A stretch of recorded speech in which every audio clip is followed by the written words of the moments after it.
your drink and raise your glass. Make a mess and kick some ass. Dungeon Master has no chance. It's time for fools and flagons. Raid the dungeons and slay the dragon. Sharpen your sword and prep your wagons. There'll be death and tons of magic. It's time for fools and flagons.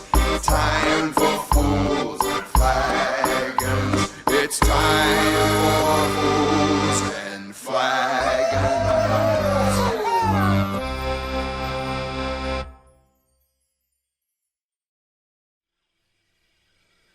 Well, hello everyone, and welcome to Fools and Flagons, a tabletop campaign made up entirely by me, where my players do dumb things, the points don't matter, the rule of cool is king, and I try to make sense of everything. And tonight, we're back on with Tales of Archeron. Yay! Hooray! I was hoping for a little bit of audience participation here. Oh, Let me do one thing quick here before I forget. Cool, CRISPR's off. Now you get to hear every sound that I make. Hooray! So we're going to blitz right on through some announcements so that we can get on into playing, because we want to play. Yee. Okay, deep breath. We live stream our D&D campaigns every Friday on Twitch, alternating between the Tales of Archeron and Sorb King's Chaos. Both are available to watch again a week later on our YouTube channel or to listen to in podcast form on most major platforms. On top of streaming D&D on Fridays, we also stream a variety of games during the week with Pez Plays and on the weekends with Metallurgy Magic. If you like what we do and you would like to support us, consider donating to our coffee page at ko-fi.com/fools&flagons. The links can be found below in the description. Donations are never required, but always appreciated, and all proceeds from donations and memberships go straight back into making Fools and Flagons an even better experience and helps keep the podcast alive and well. We want to thank you for your follow, subscriptions, and bits on Twitch. We do apologize that we cannot verbally recognize them on stream for the sake of not interrupting the story, but your support of us is always appreciated. And let's be honest, one of our players won't be paying attention and will likely pay attention or be in the chat anyway. So, Zeke, looking at you. And finally, a big thank you to Martyr, Gelatinous Cube, and Cargo for being Tavern Patron members over on our coffee page. Your support of us is very much appreciated, and we can't thank you enough. Whew, a little lightheaded. Sure. Yeah. Mel says, slow down, I can't read. well, I can't read. The Spacebook says this is bad. If you are interested in joining the community and chatting with us, we do have Discord links down below in the description, and I'm going to plop it right on there into the chat if you're watching us live. We're always looking for more people to hang out with and play games with. We're not just here for D&D, we do all sorts of other games on the side during the week and all. Currently, Helldivers, Power World, and Enshrouded. Yep. Those are the big ones. Which are all bangers of games. Bangers and mash. So, any other announcements that anyone can think of? Yeah. Didn't we realize it was an anniversary of some sort? Yes, actually. I believe it's today. Let me check my calendar. I believe it's I didn't bring today. a gift. It's tomorrow. tomorrow. It is the 3rd anniversary of Campaign 2. Whoop, whoop. Woo! So we've been doing this shit for 3 years. Yeah. Jesus. And we're only level 11. I know. Yeah, well, We should be better at the game. milestones, man. Skill issue. Skill issue. All right. Well, This is why when someone tells me, "Yeah, we got to a level 20 within our 2nd year," I'm like, "What?" They must not like their party members. No talking. I was gonna say Only punching. I like going Only off punching. of milestones. When you guys hit a certain point in a story that feels good to level up, that's when you level up. And it's a lot less math for me to have to keep track of. Yeah. Because then you would have people leveling high or faster than other people, which, you know, I get it. It makes sense. But I think it's more fun when everybody's just like, power up! And then you just Power up. start Zon Actually- Enoch Chuck. Wait, that reminds me. Hold on, I need to check something real quick because I think I forgot something for Storm King's Chaos last week. Were we Were supposed, we supposed to level up? Yeah, you guys leveled up. I forgot about that. You piece of shit. And Fuck you. Yay! Yay, you guys get to level up! You get to Quickly level goes- up. quickly I gotta goes tell over Metal. to- Oh wait, Metal's watching. Hey, Metal, start leveling up. Oh, hey, look. Oh, he's gonna kick your fucking ass. Siren will help. Alrighty. So on that bombshell, let's get started with this campaign. So grab your drinks and raise your glasses. It's time for Fools and Flagons. Yay! We get to Sweet level up Jesus. too, right? We'll see how the night goes. Oh. Wait, Okay. what's the night gonna go on? If you guys level up or not. With your Ooh, silver random- shot glasses, Random Kirsten. note. My gauntlet? I know that I've put this in the group chat, but I'm making it official right here, right now. For the last 3 or 4 months or so, on all the battle maps, I've been hiding a little xenomorph token somewhere. Don't get distracted trying to find it and like not respond to me, but if you do find it, I'll give you inspiration. I just want you to realize you told a bunch of people with ADHD to not get distracted at a search and find game. Yeah. It's more of a, if you happen Okay. to see it, I'll give you inspiration, but Okay. if I say that it's your turn, you're just like, wait, I was looking for the xenomorph. I'm going to skip your turn. Okay. So, on to the recap.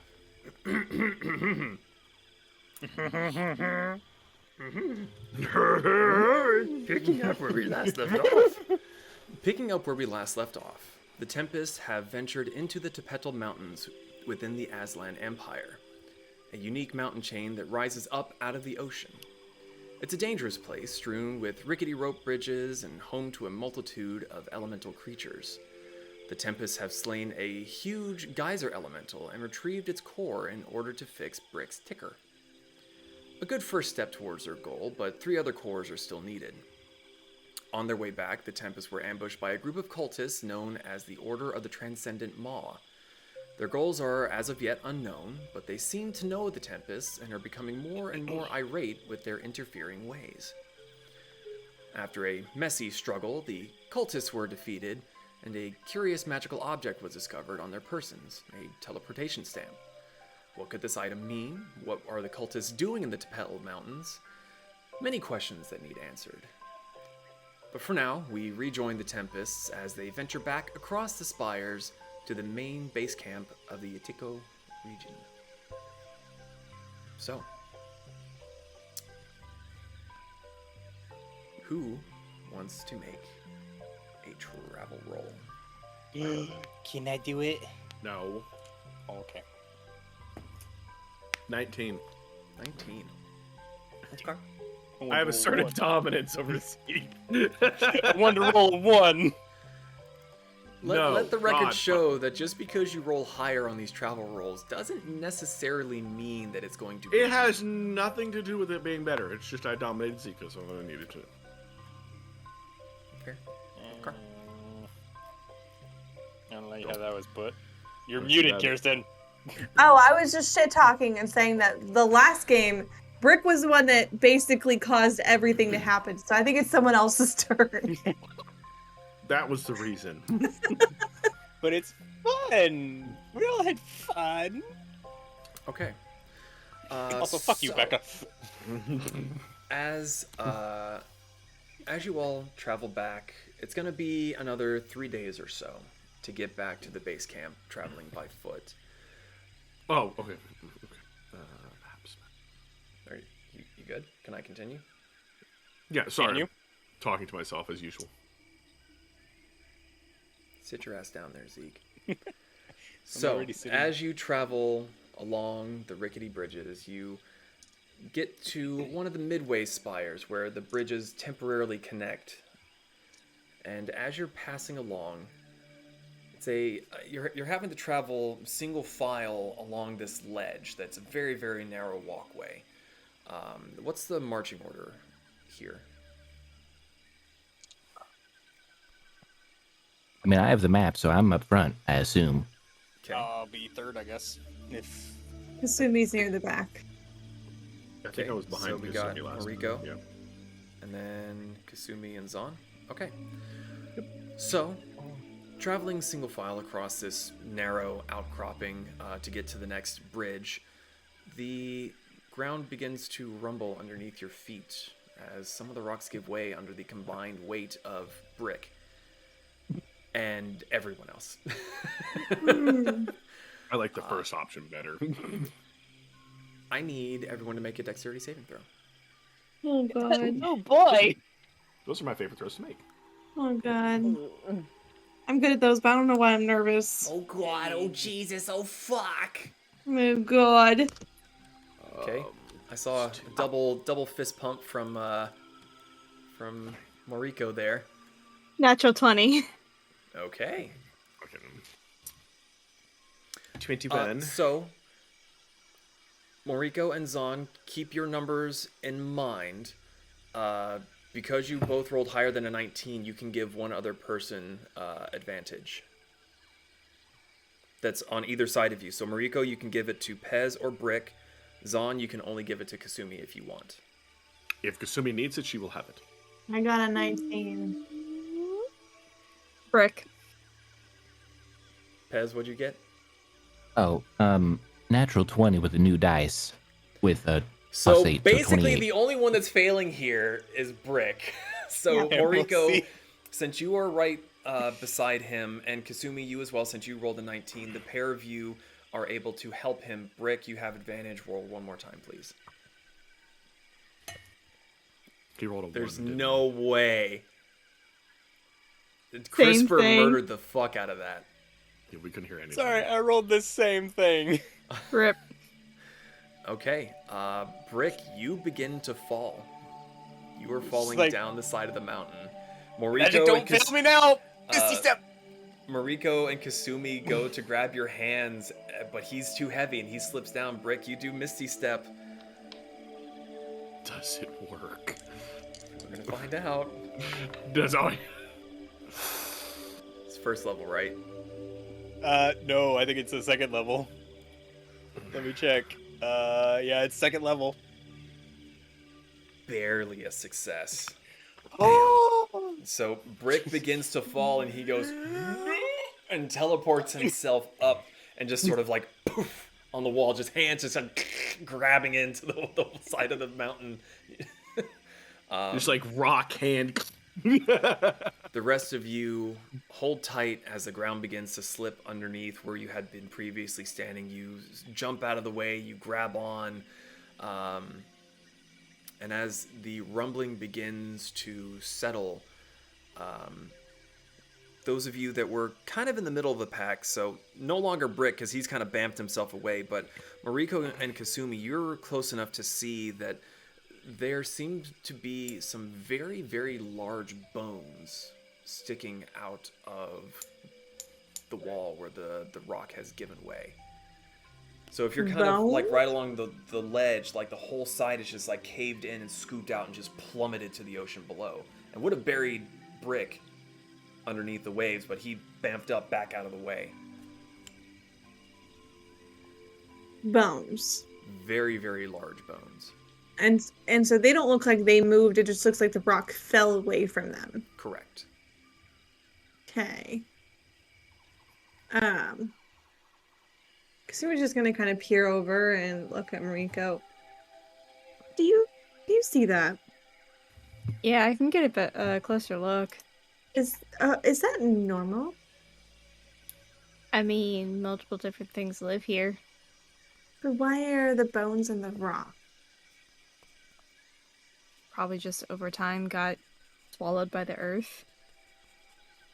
And if you want to look at it, I'm not getting any closer to the ledge because he would take a step back. Well, technically speaking, to Immediately- get closer, you would be going further into the mountain at this point. Oh, okay, I thought it was like going out No, towards the so- ledge, so just So fell like away. you had the wall that you were walking beside, and it all just like scooped out and fell. So you would technically So be there's going a hole. further. Yeah, you'd be going further into the mountain now. Okay, I was picturing it on the other side. Just you try to scoot back, and Zana's immediately there. What's going on? Bones? Somebody say bones. Yeah. Very big bones. Zana's gonna hold Kasumi and lean over. Brick is gonna very slowly lean away and try to get a look. He's so latched on, just like. Mariko's gonna look over at Brick. You know, next time that happens, I can just try to, like, whip you back up here. Is that just That would be kinky? good to know. Okay, so sorry, who said that they were going to get a closer look? Mariko? I mean, She I said can something- if someone wants me to. I mean, I'll do it too. I'm going in as well.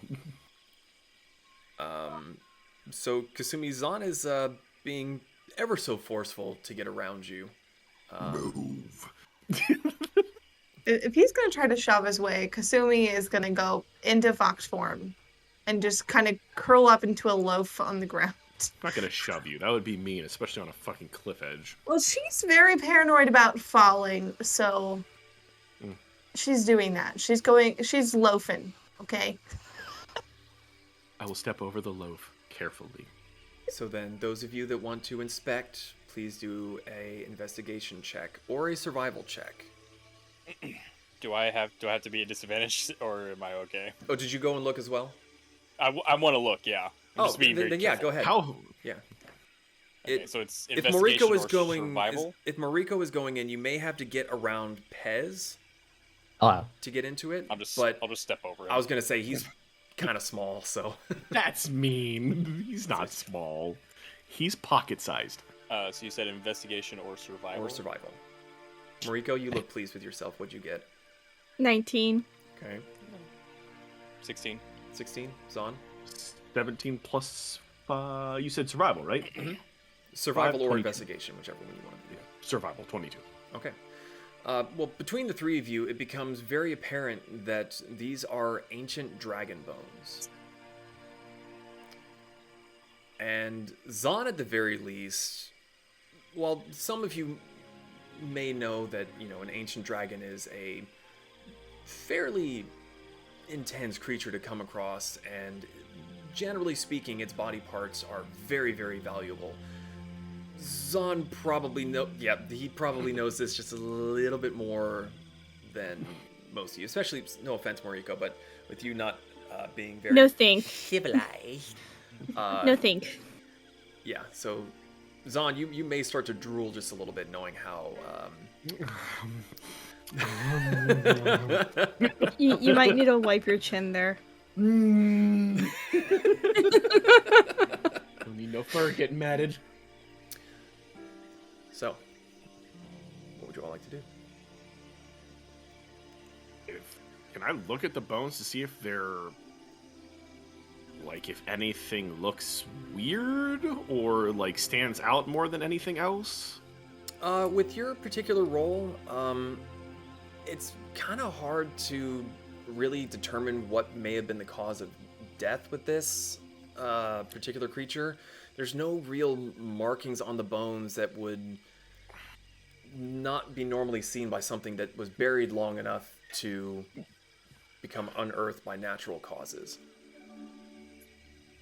What bones are sticking out? Can we tell? Is there a skull? Is this yeah, That's what I was gonna ask. With a little bit of a little bit more unearthing, what really gave it away was the skull bone, the teeth. You can see one of the clawed hands is kind of coming up through the dirt. So it's kind of And like the head, and then a bit of the arm, and some of the neck has been unearthed. How big are these in comparison to us? Is this an ancient dragon? This is ancient. This tooth is bigger than Pez. What type of skull structure is it? You do not know. It doesn't. What part of the skull is showing? Oh, sorry. I thought you meant you were trying to determine what type it was by the skull. Yeah, so it's no normal chromatic or metallic type. With your particular role, it's difficult to tell. Okay.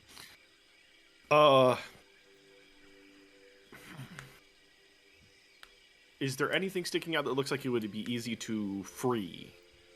Or more than one thing to easy to free? And if not free, to cut? If any of you would like to try and unearth some of the bones, you can make either a dexterity check or a medicine check. Medicine it is. Yes. 17 again. So what is the medicine is... What is medicine? Wisdom, 5. 22. 22. Again. Okay. So keeping in mind as you're doing this that you will be able to do this multiple times to get more bones, but it will take you about an hour or so per attempt to safely unearth these bones. Whether they be tooths, vertebra, the skull, what have you. Granted, the skull is a little bit too big to just carry around, but... Debatable.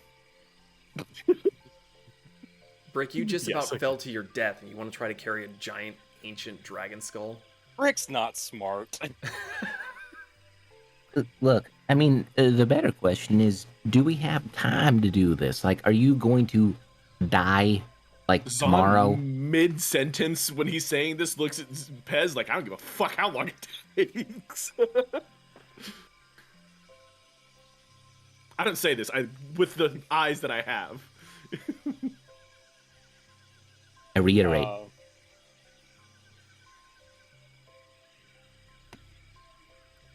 I say we take what we can and mark it on our map later in case no one else comes across it.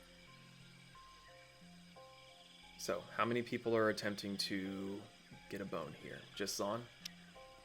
I would not go well for me. I want multiple bones. I want all the bones. Well, how many bones are you attempting to go for? Because it will... How many bones can I carry? It depends on which ones you're going for. If you're going for the teeth, you can probably get 2 or 3. Maybe some of the Okay. smaller ones in the back. Maybe one big fang. I'm looking for bones that might be able to be crafted into things. So whatever bones So- would be good for that. Teeth and claws. I'd say you can probably get 2 or 3 that you can carry on your own. And how many can I shove into Brick's backpack without him knowing? It's not a... He doesn't have a bag of holding. Mhm. So you'd probably be able to fit like 1.5. Sure, let's do that. Brick, I am borrowing your backpack. I'm sorry, but not really. Okay. Okay, so yeah. you're going for 2 or 3? 3 and then... Yeah, sure, 3. Plug it. Okay. So Big. make another medicine check. Plus 5 again would be 13, 14, 18. Okay, and since you are going for the teeth and or claws, I will say that the time is much less because you're not going to unearth anything.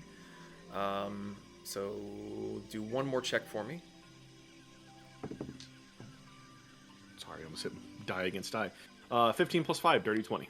Okay, so all 3 successes. I need you to roll 3 d20s and tell me their results individually. I'm just going to roll these. First one is 19. Second one is 9. And third one is 15. Okay.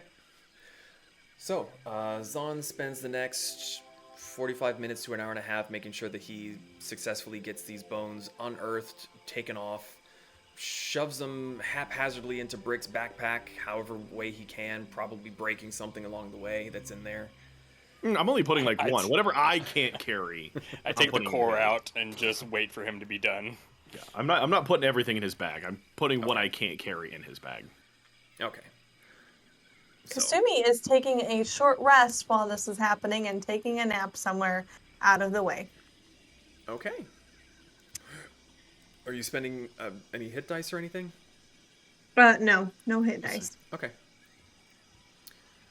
Yeah, so Kasumi finds a nice little warm rock to sunbathe and recharge.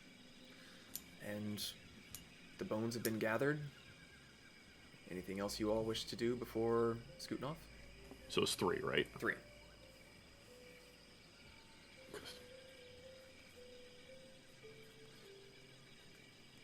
Okay. So, you all Oh, there we go. head on along your way, your prize in hand. Is there anything you wish to do while you're continuing to travel along for the rest of the day?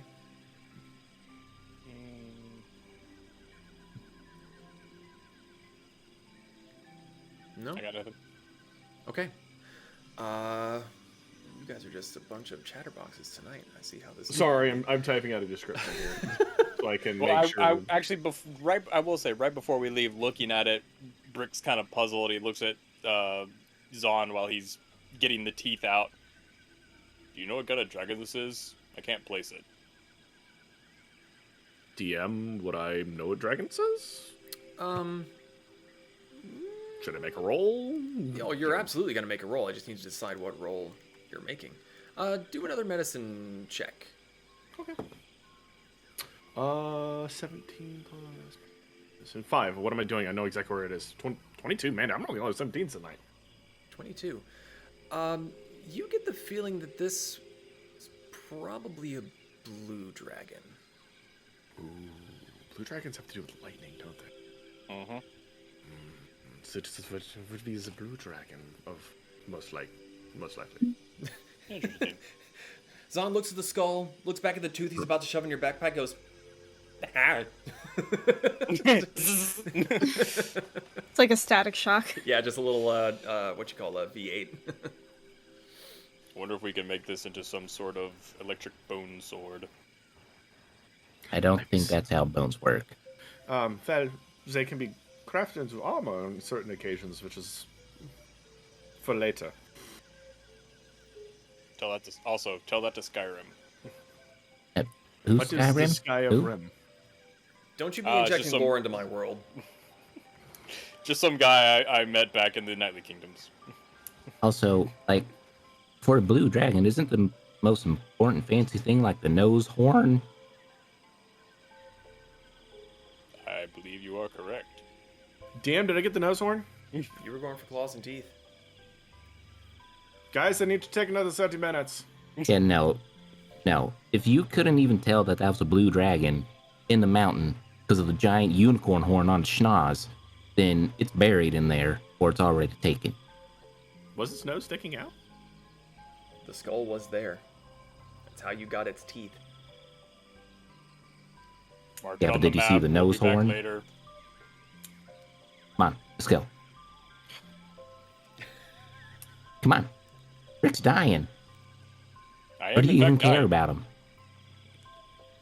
Fine, we're leaving, but you're marking it on the map. You're lucky. All right.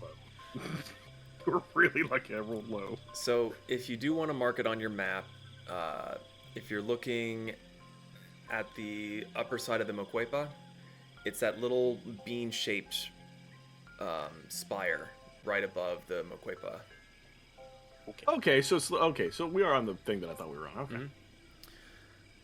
So, you do eventually make it back across the bridge to one of the larger main spires of the Itico region. You get a fair ways across it, and the sun begins to dip just a little bit below the horizon. It's starting to get dark, but you could potentially push on if you wanted to test your luck. I'm okay with sleeping. Does anybody want to keep going? Well, I guess, If is it there looks anything else safe. you want to do between now and getting back to the base camp? Going back and getting a nose bone. If it looks safe, I could really use a rest because I can't do the majority of my abilities right now. I feel really drained. We I had can. a long rest. I don't think we did. We Yeah. slept in a cave. We did. I'm back at full health. I was bleeding to death. Never Yeah, right mind. D&D after the Beyond fight. decided to delete that apparently, so let me fix that. Literally, I have it written down. We take a long rest in a cave that Mariko found. Well, D&D Beyond undid that for me, so I was D&D Looking rough. Beyond. D&D Beyond. disregard. You guys do what you want. I mean, yeah, we can set up camp, and if Zahn wants to go get another bone for his bone collection, he can do whatever he wants. It'll just be at night and alone at night. DM, how far away was this again? You Like another traveled 30 minutes for back? about half a day. After we got the bones? Yes. Okay. Fine. Wait, I don't have any teleportation things. Wait! Oh my god. Rick has a ring. Again. I am not Rick? letting you use our get out of jail free card to go get the horn. Why? Because it recharges with... It takes 10 days to recharge. I'm not wasting that.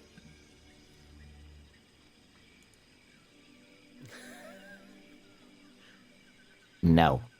Then are you going to sleep again? Well, I you knew that was heard the coming. man. I knew that was coming. Has said no. So I think we should listen to You him. know what? I'm going to take it off my finger and drop it in my mouth. You don't have anything connected to your mouth. Wait, hold It's on. gonna reach in your mouth. Hold on. Roll to see if it tastes good. This is true. How does the ring The taste? GM approves of this statement. Isn't it made of, like, stone? Pez didn't stutter. Roll, bitch. It tastes good, doesn't it? I bet you rolled really high too. It's an 18. I like licking rocks. That's Mum, new. mum, Maybe it's a salt rock. I don't know. Man, Lum, lum, lum. the green stuff, the moss on this rock is got a nice texture to it. This isn't bad. We just hear rolling around in his jaw. Crunch, crunch, crunch, crunch, crunch, crunch. Like, you ever put rocks inside of a soda can, an empty soda can, just started shaking it? Well, That backfired, didn't it? yes, it did. So, you have a long rest, and if there's anything you want to do between now and getting back to the base camp, otherwise we can skip ahead a little. Because you are now back in a region where you have been before, so... Oh no! No! I'm going back to the dragon. Why? I'm a resurrected. No. Why does he have resurrection? Oh yes, I'm going back. I don't have that, but I got something else. No. All right. Later. I Good hope luck. you have a backup character ready. Wait. It was Yep. nice knowing you. Life, life, blah, blah, blah, blah, blah. Also, I like how you're blown out. Yeah. You look like you just got. He opened up the scroll of resurrection. Yeah. Yeah, I'm not gonna lie. I would like to borrow your ring, Brick, and What are you trying to do? Dirge of the Dragon Lords. You return a dead dragon that is bonded to. Oh, it's bonded. Fuck. Never mind. Sorry, my How do apologies. you- I was. How the fuck do you have that? He probably added it from when we did the Dragon Odyssey campaign. No, I didn't. It's just on my list of spells. Because it was added for the Dragon Odyssey. It's a homebrew thing. Yeah. It's not technically supposed to be part of this. Ian, if you added it, because I think it's a cleric spell, if you added it for your cleric back then, he would have access to I'm it. aware. It's not technically meant to be part of this. I can't disable individual homebrew things that I have created. Then my in the past. apologies. I thought that I'd be able to help us out in a very major way. That wasn't even part of that campaign. It's not gonna do what you say. It has nothing to do with what I say, but you bring a dragon back to life, he might owe you a little bit of a favor. Go to bed. No. Go to sleep. Go to sleep. Go to sleep. Go to sleep. Fucking glory. What a dragon! No. How about you know, no? I don't care if you want a dragon.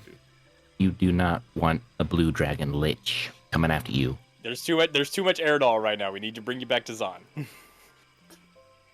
So, if there's nothing else that wants to be done, we can skip ahead. Skip it. Skip ahead. Skip ahead. Okay. So, 2 more days go by. Relatively uneventful. You do get stopped momentarily by a passing patrol that's doing their due diligence, checking to see who you are. You introduce yourselves, and they recognize the name from their commander, and they let you on your way. And eventually, you do make it back to the main Itiko base camp. And sitting outside, you see Xana, the bald quartermaster, is sitting on one of the benches. Seems to be eating one of his meals.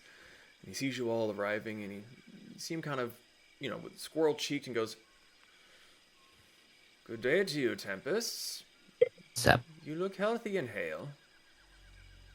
Mm-hmm. Not for lack of everything trying to kill us. You just see him kind of chuckle around his food, and he takes a moment to chew and swallow, and goes, "Welcome to the Tepetl Mountains, then." I have a So, proposal for you. what? Oh, Yes. I have some things that I want. And I'm willing to part with the information as long as you give me what I want from it. You can keep everything else. you are a bold one to assume that you have claim to anything in this region. To be fair, this wasn't... Well, it's information. It's something that would help me. Quite greatly. You tread on dangerous spires, but I am listening. I'm gonna look at... I mean, okay, out of character. Are we ever really gonna go back to this? No. Truthfully? I mean, I will, but from the consensus of this is nobody else wants to do this, and somebody ain't gonna use a ring to help me, so... 10 days! So... Okay. What's up, DM? I also just realized something. Hmm? Sorry, carry on. I'm going to try to help Zahn out and say in Aztlani. thank you, the native tongue. What my friend is trying to say is we happen to stumble upon and accidentally unearth something that we think you and Aztlan itself would be very interested in. We would be willing to part with the information if we could please have a single part of it. Zahn has no idea what's going on, he's just smiling the whole time. You see Xana sitting there, and he's listening to you. Then he just kind of slowly scoops up another bite of his food. Starts to chew it as he's considering. I'm just looking for... Depending on your information,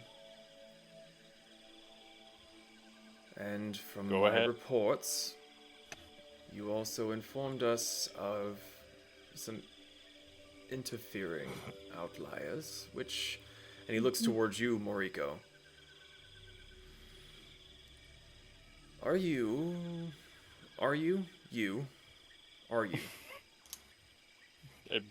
Yeah. What? You see, Yeah. as soon as you say that, he just dips his head and goes, "Oh, I am never going to hear the end of this from Tanakh."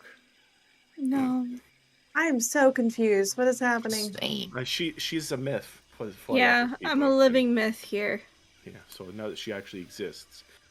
Oh yeah, she seems pretty real to me. Yeah, she's Nice. corporeal. She's been here. I think I am. Just like, Just patting herself. I think I'm real. I look at Zahn. Go ahead and tell him what you found and what piece you would like. Better, 1 second. Are you okay with his understandings that Moriko exists? I am okay and grateful for your assistance in the past from the stories that I have heard. What I am not grateful for is hearing the never-ending gloating of Tenok, who claims that she has been real for the better part of a decade. So you don't have to admit to her face that you were wrong. Tanakh will never know. We won't tell Tanakh she was here. Yeah, she'll find out when she finds out. You do not know Tanakh like I know Tanakh. So, please tell me this information. So we just so happen to have unearthed an ancient blue dragon's bones. You had me worried for a moment. And while the bones are extremely valuable, I am something of a storm cleric. and my magic was around ice and lightning. So the nose horn would be very useful for me in more than one way. I will give you the location if you would be so kind as to save that bone and ship it to... What is your creator's name? If you can, Mac? yeah, if you can deliver it to Chichimek. I know that's not his name. I was gonna say the city. I'm trying to find his name real quick here, I'm sorry. It's been so long. Where are my notes? It's your lore, Brick. I Yeah, you know. don't- you it's don't not know my your own fault. guy. Ian made these names so weird and complicated. I mean, they make not sense, weird. though. They're not weird. I know they're not weird. I'm just bad at names. and You're shit. named after masonry. Fucking weirdo. Brick. I did not give myself my name. Is it not Chipotle pretzel? It's not Jimmy either. Where did I put it? Oh my goodness. It's, Chamale. Yeah, you see, Chipotle pretzel. Yes, Look at and that. would you be so kind to deliver to Chamale and say that it would be for me? Please. Keep fucking up the names. You're making the DC higher. I didn't fuck up the name! Shut up, all of you! I want this fucking shit! I I'm swear to legitimately God, I'll trying. push all of you off the damn mountain! I'm legitimately trying. Amenticatl Chimali. Yeah. Amenticatl that Chimali. And Chichi. Your accent is. It's great. Look. I'm not Hey. good at pronouncing stuff on a good No, he got it right though. Fucking Jemima fuckers. Would you be so willing to deliver that piece to aforementioned person and all Make a of the other persuasion bones? check. Okay, I can do that. Does he get advantage because I'm helping? Helping by providing a name. More like trying to like speak in native tongue and be polite, making up for the brazen disregard for. Something tells me you don't need it. Okay. 19 plus 6, fucking 25. Okay. I'm so close he to thinking sits it was there a 20. for a moment, and he is locked eyes with you, Zon, and he's just kind of slowly picking more of his food and kind of chewing it, and seems to be mulling it over, but he is not letting his eyes leave you. I can look back. Because of the information you gave us on the interlopers, and considering that it is the new year, I suppose we can make this deal.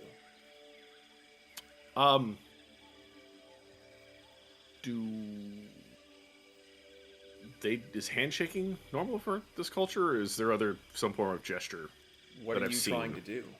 Just gonna shake his hand to say thank you. So you walk up with your fuzzy little hand,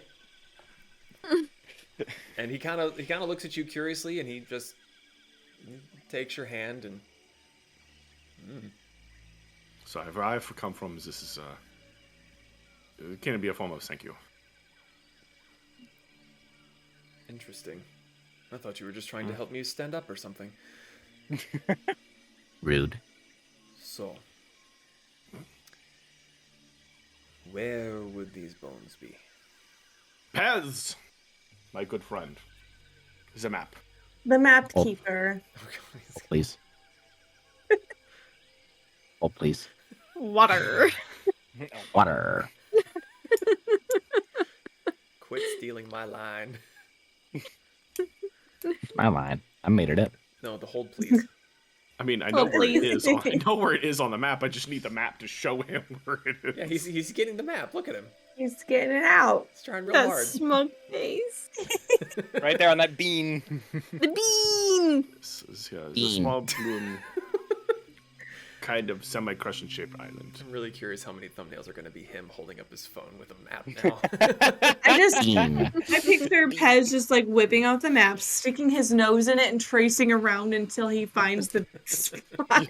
He's Yep. severely nearsighted. Yep. That's how good I am with guns. It's all shotguns. I'd never miss. Ah, yes, that blob looks exactly like that blob. I must shoot that blob. So you point out on the map where the bones were unearthed, and he goes, I know the place. That was a dangerous walk before.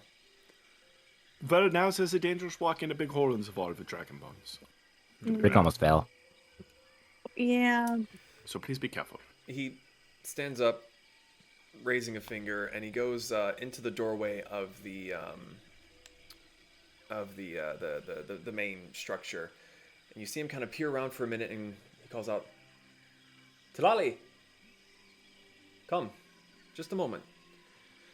And he beckons forth someone from inside, and from the gloom, you see.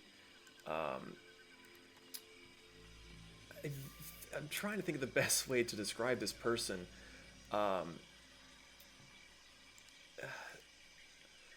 They're wild while also looking quite civilized. Their hair is kind of tangled and has streaks of white in it. It's a very, very most of it is a very Organized kind of a dark bluish purple, but there's white streaks in it. She's relatively short. Is wearing a lot of green jade on her clothing with gold trim and some red. Her eyes are almost completely white, and yet she is walking around with relative ease until you see her kind of trip, stumble forward, arms kind of coming out. She stops, kind of straightens her tunic. There you go. Finger. And you hear her speak. Oh, she looks cool. Where'd you put it? The group chat. I think I put it in the group chat. Wrong group chat then. Long group chat. I don't see it. Because I can't see it. To me, I it sent looks it cool as straight shit. to you. There you go. Oh, Oh, ooh. Oh. Very, very cool looking. where'd you find that? AI. Fair enough. So Internet. she internet. She steps out and looks to her left at Xana and says, "Yes, you needed me." And she's not so much looking right at him, but just kind of like slightly off to the side. He sits back down and picks his plate up and starts to eat again. "Would you be so kind as to message Tenok and have her check one of these spires to the north of the Moquepa? Supposedly there are some bones that were unearthed, and we should go and collect them." You see, Tali dips her head slowly, and her eyes that were mostly white before go pure white.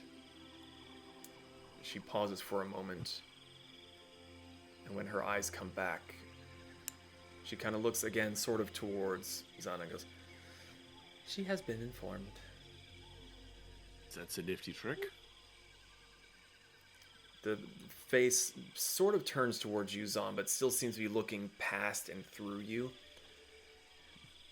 It is my job as the Quilo. I send the messages. Still very useful. Can you send What was her name? messages? Sorry. Tlali. Tlalli.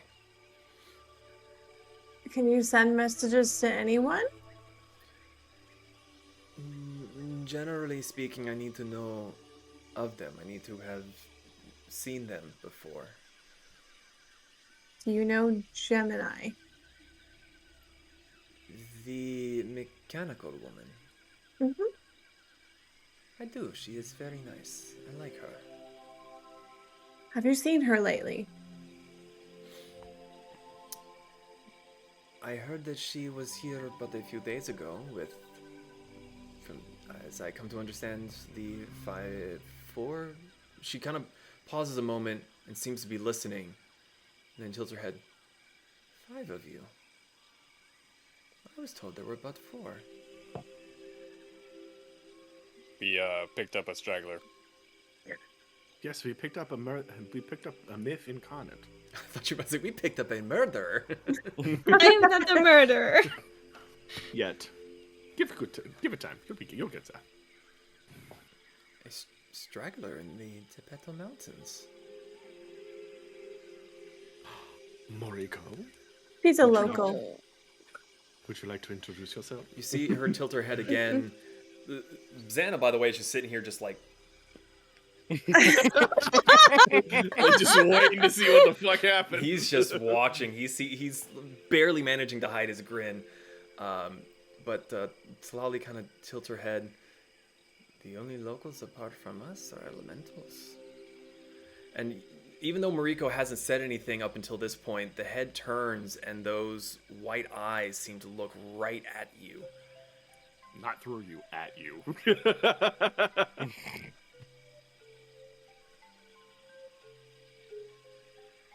So who might you be? Was what I've been called as Mariko. I'm pretty sure Tanakh wouldn't shut up about me from what everyone's been saying. Her eyebrows had been furrowed and they now lift up high. Oh. I'm not used to so much attention on me. I'm not sure what to do. You didn't tell us you were famous. It comes with being a myth. Son just looks at Kasumi and's like, really? What? Like, are you serious? What? It's like, just the look on his face is like, duh. How did you not know this? Even I knew this, and I'm pretty slow on the uptake. How did I know now she was famous? She's I don't know if famous is a good word. Regardless, famous, Infamous. infamous, famous, a myth. It's if there is a location on the map where she supposedly exists, she's going to be well known. I mean, but the whole concept of myth just never really sat right with me because at some point in time, some people could have technically considered me to be a myth, even though I was very much real. Kasumi, you are a myth, regardless of if you are real or not. I'm real! I'm Myths right are here. myths are Real based girl. off of things that are real and just embellished. So therefore, Yes. you have a myth around you. Yes, I mean, the gods are technically myths until you see them. I mean, She seems like a normal girl. She can just turn into animals and stuff. Yes, Yeah, and Nothing within the past few days has been normal. Did you see More what she than did to that animals. forest area during the fight? it's true. Yeah, it was really cool. Yes, We're- but if you really think about it, Shenshave is a myth until you meet them. It's just like Valkyrie. When you Sensei meet is them, very real. I'm can I aware, have some but of that? until hungry. you put name to face, they are myths. Until you actually meet them, they are a myth. Technically, Yeah, we're a just- myth in 2 countries. Maybe 3. Maybe, I don't know if we would qualify as that yet, maybe, but regardless. Shit's pretty good. Valkyrie growing up was a myth to me until I met think her, that pulls out and he's that was better. very quick, but she was still a myth. No, I just think there's too many people that are closed-minded and aren't willing to believe that things that are strange are real. Doesn't just because they're called a myth does not mean people do not believe in them. But that gives the impression. Okay, anyways. Yeah, she's right here. She's been with us. Should we tell Gemini that we found a core? Yes. He wants them. You all look mean- over and Pez is just like sat down beside Xana and is just eating out of his plate. That smells really good. It's very good. She's probably busy. We just actually need a ride to the next location so we can start on the next core. Okay. I'm just, we're toting around a core that took us a lot to get, and I would hate for something to happen to it, so... If If only she we can- knew someone that could help us with that. Zon's just gonna eye the dude eating food in front of us. Oh, he's not eating Really anymore. hard. Pez took his food. It's great. Delicious. He's gonna look at the dude, wonder where his food went, see Pez with it, then look back at the dude again. It's like, yeah, mean- that makes sense. Just to put it in perspective, Brick, we've had it for a few days, and you already almost lost it by falling off of a cliff. That's a fair point. Mm-hmm. I mean, in my Quartermaster. inventory, I have a bag of holding. Isn't that a pocket dimension? Wait, is this the quartermaster or the commander? Quetzal, right? This is the quartermaster. I don't This is- know if this a is bag Xana. of holding is... I don't know I if don't we should... remember ever meeting this person. I don't have their name written down. Well, he was there beside Quetzal when you first Okay. met him, but he didn't do a whole lot of the talking. You mainly talked to the commander. Gotcha. What was his name again? Zana. Z-A-N-A. Okay. I did not type quickly. I'm sorry.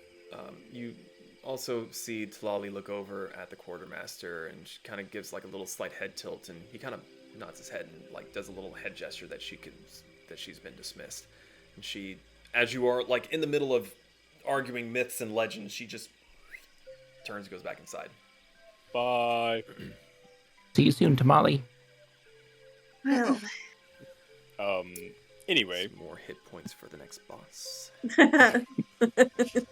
Xana, would it be possible? Do you have any sort of teleportation system to return this to Menthicatl, Chamale?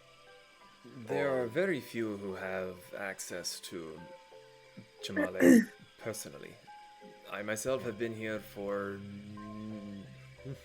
He even pauses and just kind of like looks down many decades, and I have only seen him a handful of times. No. Is there some sort of system to get this to him safely and quickly, or? You may send it back on one of the transport ships, but generally speaking, would be being shipped with gemstones, ores, heavy materials, and judging by how you hold it so closely, it seems to be fragile. Not sure, but not willing to find out. This is basically my next heart.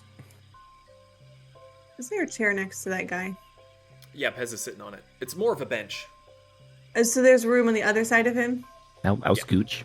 Yeah. Because Tupi is just gonna rush over there and just plop herself right next to him, and just reach in her bag and pull out the book.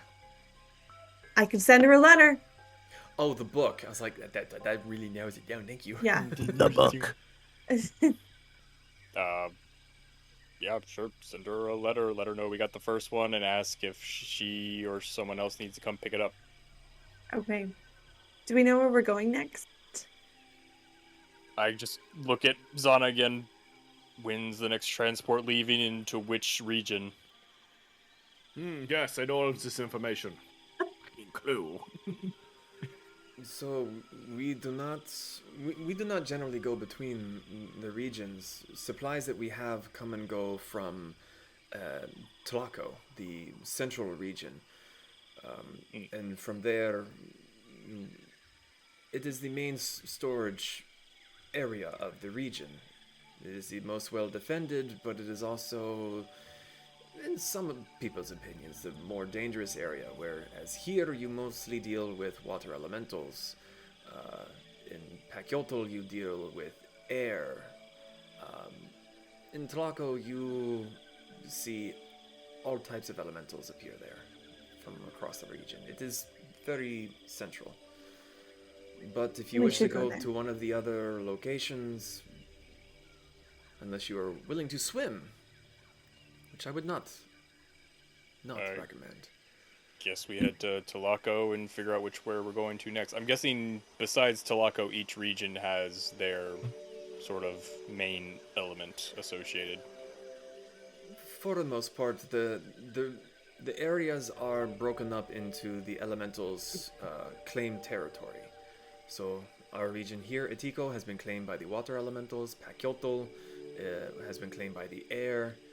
Then you have the Ueka far to the southeast.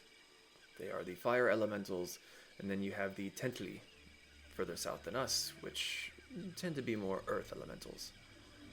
What about What's the one to the north? Pakyotl. How about the ones to the west? Oh, sorry. Yeah. To the west, that would be Petchli. There are very, very few elementals there, as that is the main landing point between the Tepetl Mountains and Aztlan.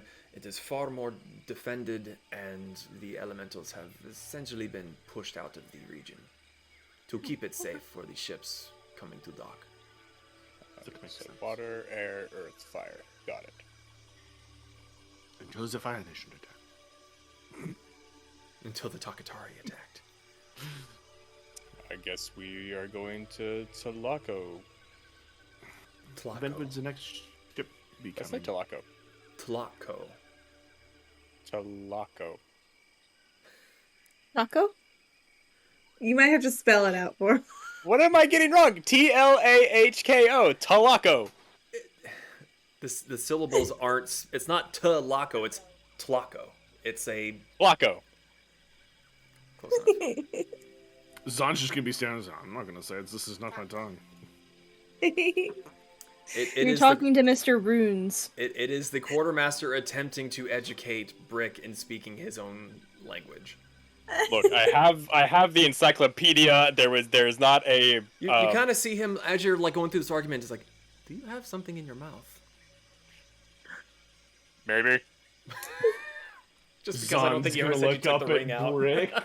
Nope. Oh yeah, because we already took the long. Yeah. Yeah. He's just been sucking on it.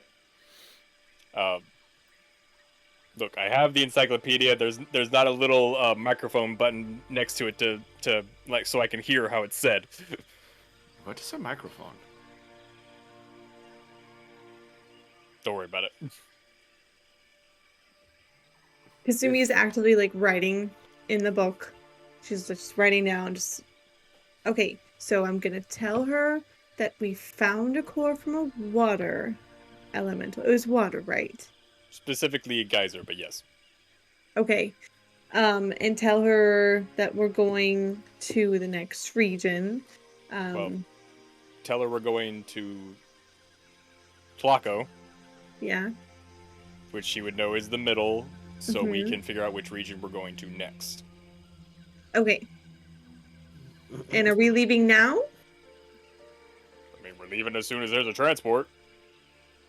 Yeah. It sounds like a good idea to me. The more we dawdle here, the less we get done. Xana kind of lifts a hand and goes, unfortunately, the next ship will not leave until the morning. That's fine. Oh! Oh! So we're leaving in the morning. Got it. And she goes back to writing. Wait, we're not leaving till the morning.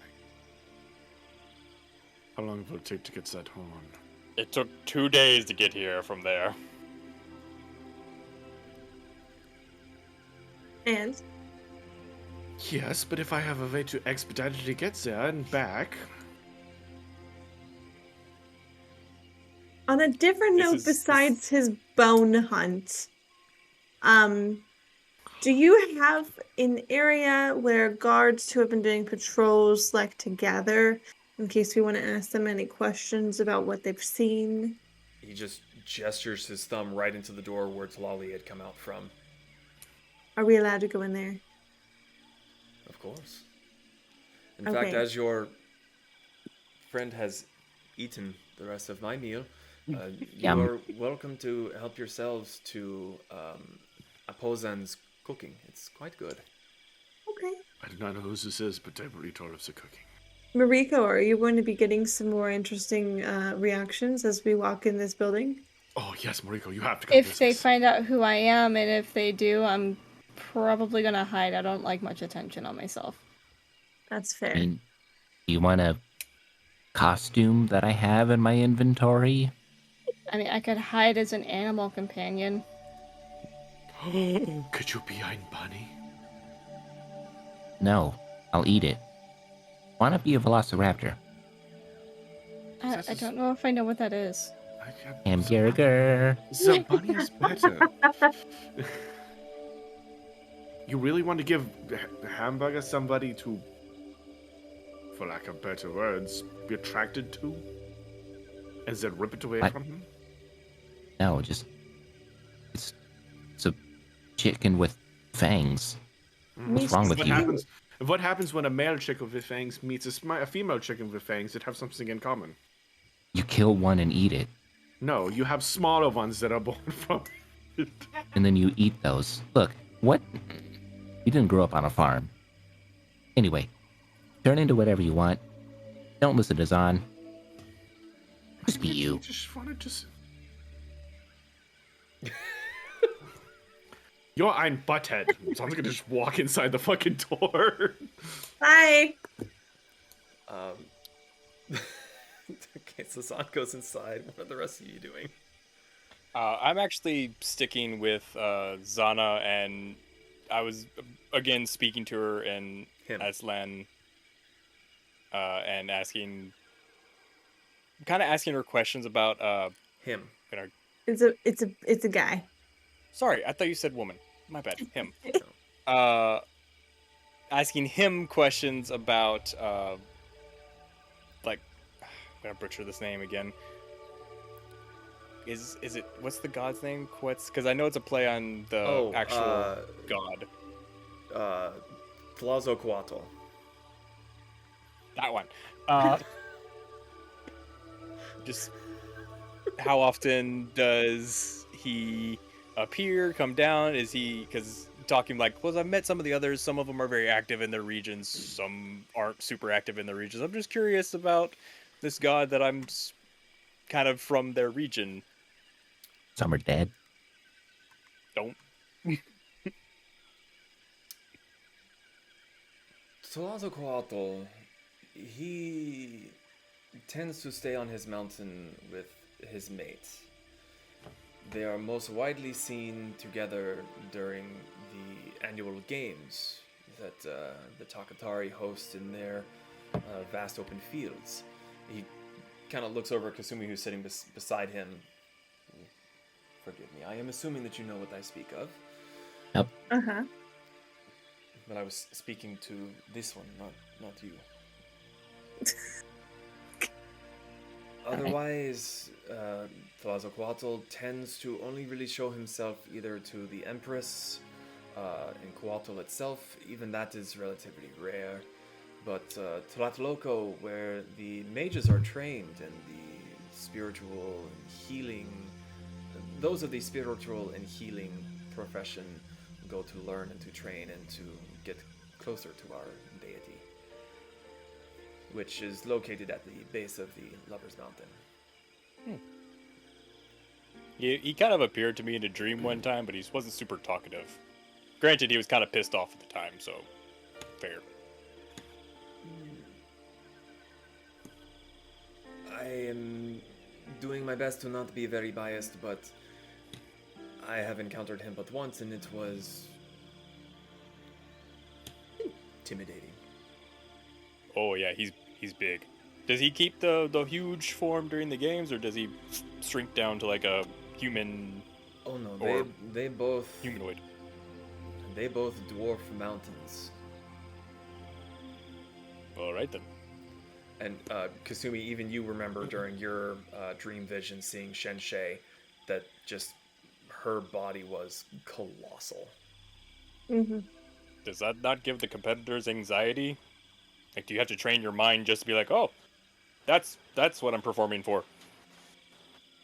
He sits there for a moment and ponders the question. I suppose it is a matter of familiarity. You carry your weaponry upon you, and it is a part of who you are. You are used to it. But you walk into an establishment of someone who is not trained for combat, and they see your stature, your relative sheen, and your weaponry. Would they not be intimidated of you?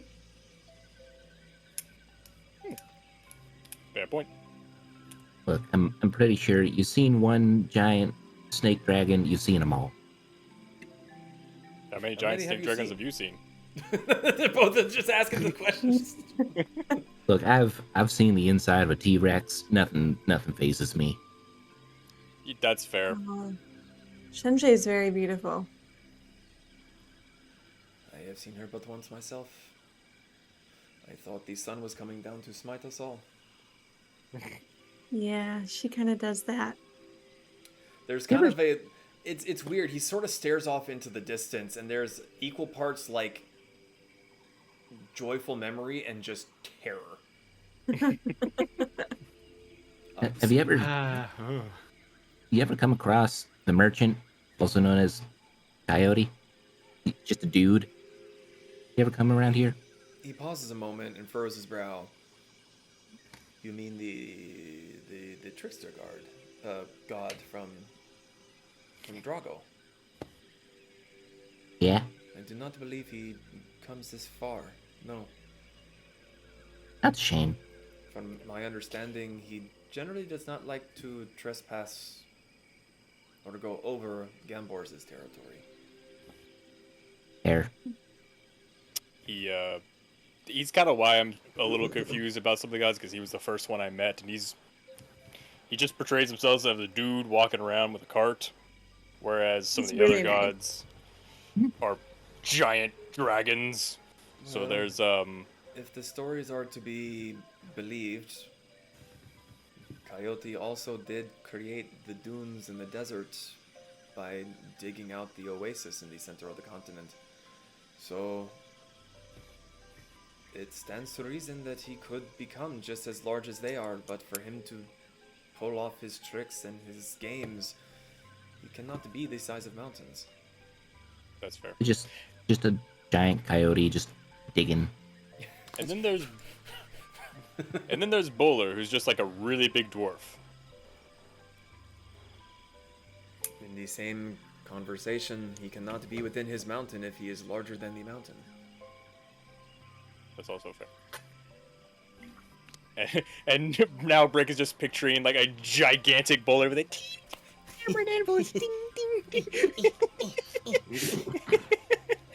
It's like those mini kitchens.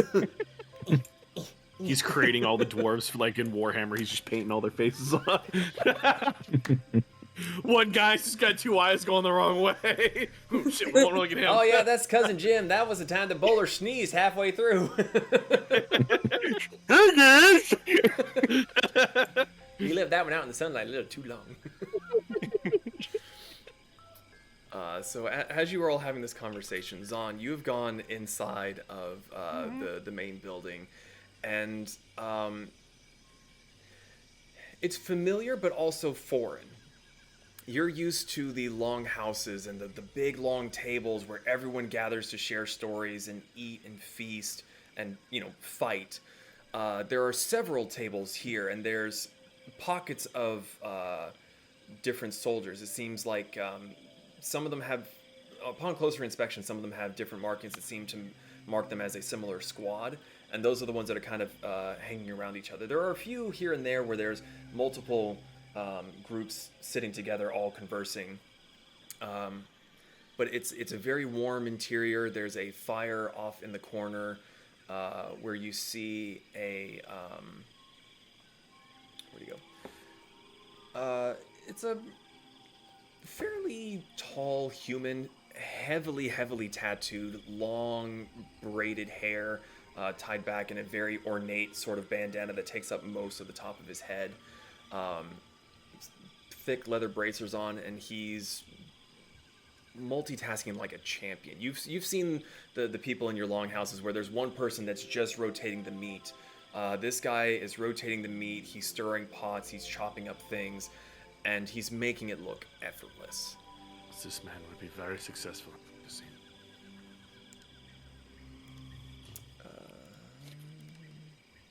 Make sure I'm in the right kit this time. Oh, dude, this guy's intimidating. Be afraid that dude scalped me. There's a slight pause in conversation from the groups a little bit closer to the door, but they kind of look at you and they kind of look past you and see Xana and the rest of you standing there, and seeing as the quartermaster hasn't stopped you, you're probably permitted to be there, and they go right back into eating, though you do still get the occasional kind of glance like, the fuck? Where's the food? Do you just ask It's that in right general? there. Do you pick somebody out? No. Like, do I see food? Like, do I see food that's available to take? Oh, yes, sorry. Where's the food? Look, it's you. It could You're go very- either way. I require sustenance. I don't know if they can even hear me, so I'm just looking or understand me. Sorry. So I'm just looking around to see if I can spot where food is. You do see a small queue of people over by where Aposan is cooking. He just gets to this place like, It smells like, how good does it smell in here? It smell fucking awesome? it's kind of fantastic. There's a lot Yeah, of I'm gonna meats. You do see a few vegetables, but a lot of it seems to be protein based.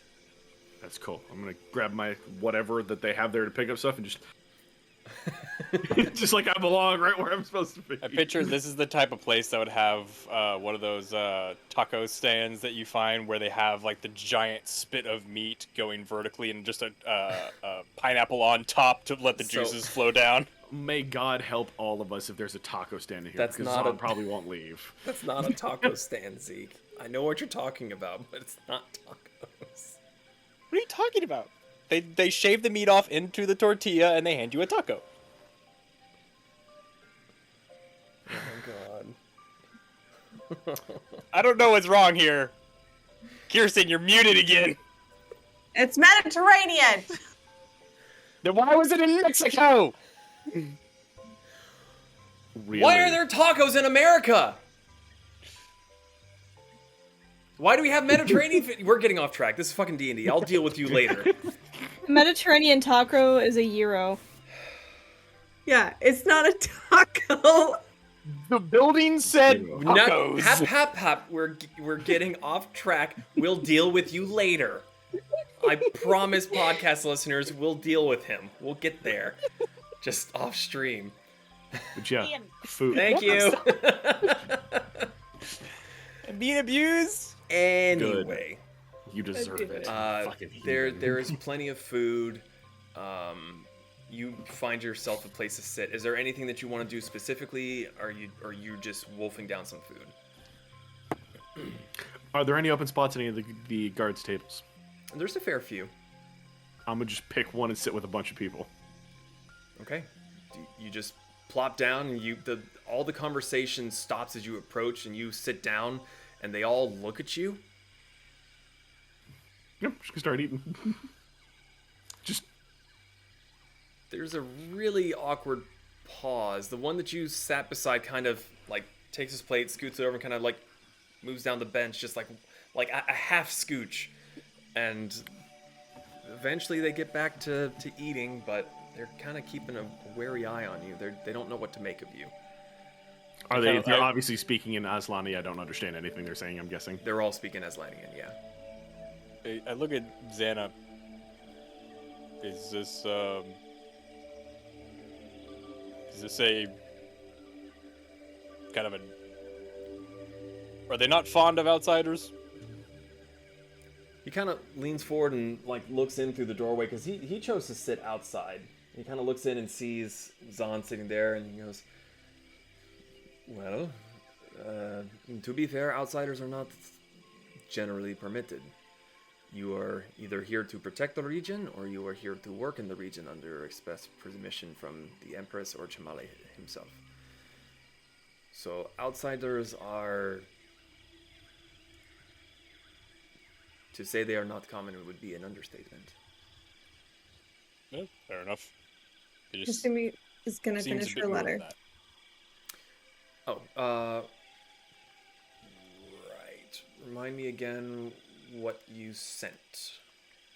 She just told her that we found a core and that we're leaving it in the morning to head back to the main region to find the next elemental core. Okay. So you finish writing down, you rip the page out, you recite the incantation on the inside cover. The little painted dragon wriggles off, becomes three-dimensional, scoops himself around it into his like rolled up scroll, and he vanishes. And then she's gonna promptly stand up. I'm gonna go inside, and she just trots right inside. Okay. The rest of you staying outside, you going inside? Moriko, did you change into an animal? She didn't decided not to for now, but that's like in the back of her mind as a in case of emergency. Okay. Escape plan. There's a window, bird. No windows, door, cat. There's no door, rhino. All else fails, bunny. Moth cat. I will try to talk to the guards while this is all going.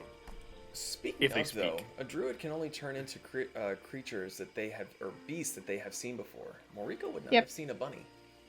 Yep. No, she has. No, she Just a lot hasn't. larger, walks on No, two legs. she hasn't.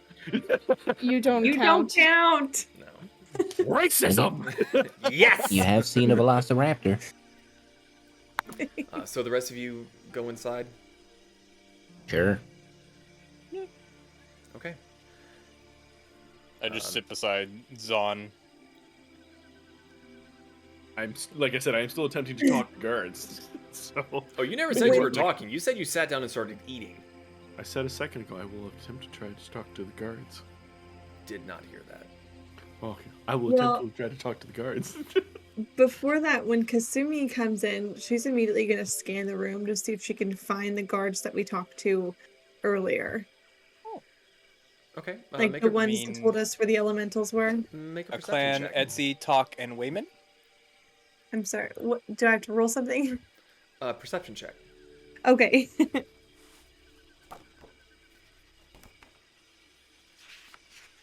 That would be a 16. 16. Yes, I'm also trying to find my notes for that particular encounter. I wrote their names down. There. I did not. I wrote down a clan, Etsy, Talk, and Wayman.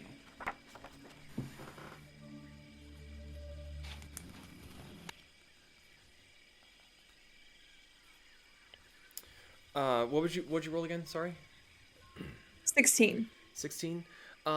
You peer around and you don't think you see them sitting and eating. But as you're looking around, you do see that on either side of the room there appear to be staircases that go up. This is a fairly tall building. I mean, it has to fit on the spire and all, and it goes up 3 or 4 stories. And you see, as you're looking to see if you can see the guards that you had noticed before, some of them get up from their table, leaving their plates where they were, and they go up the stairs seeming to yawn and start to unbuckle straps and all. It's fairly safe to assume that the living quarters are above you. But as far as those guards that you encountered before, you do not see them currently. Just go around opening doors. No. Mhm. No. Hello? No. Do I look familiar? Who are you people? Moriko, you step inside, nervous as hell, but you really only get about as much of a look as the rest of your little ragtag group. Because on the one hand, bunny person. On the other hand, shiny metal man. On the other hand, super attractive multi-tailed person. On the other hand, peasant hamburger. So, as far as a group dynamic, you're being looked at just about as much as they are. You're all an anomaly to everyone in this room. Yeah, you blend in for not blending in. Yay! What's better than 1 sore thumb? 5. So there's a slight, like, momentary sense of relaxation of, okay, they're not swarming me. They're not shooting me. There's no angry torches. Might be okay. So, Zon, you said that you were going to try and talk to the guards. What were you trying to say?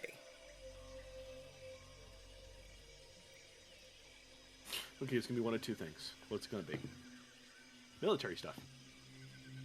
Ask them about what they've seen on their patrols, how their patrols are going.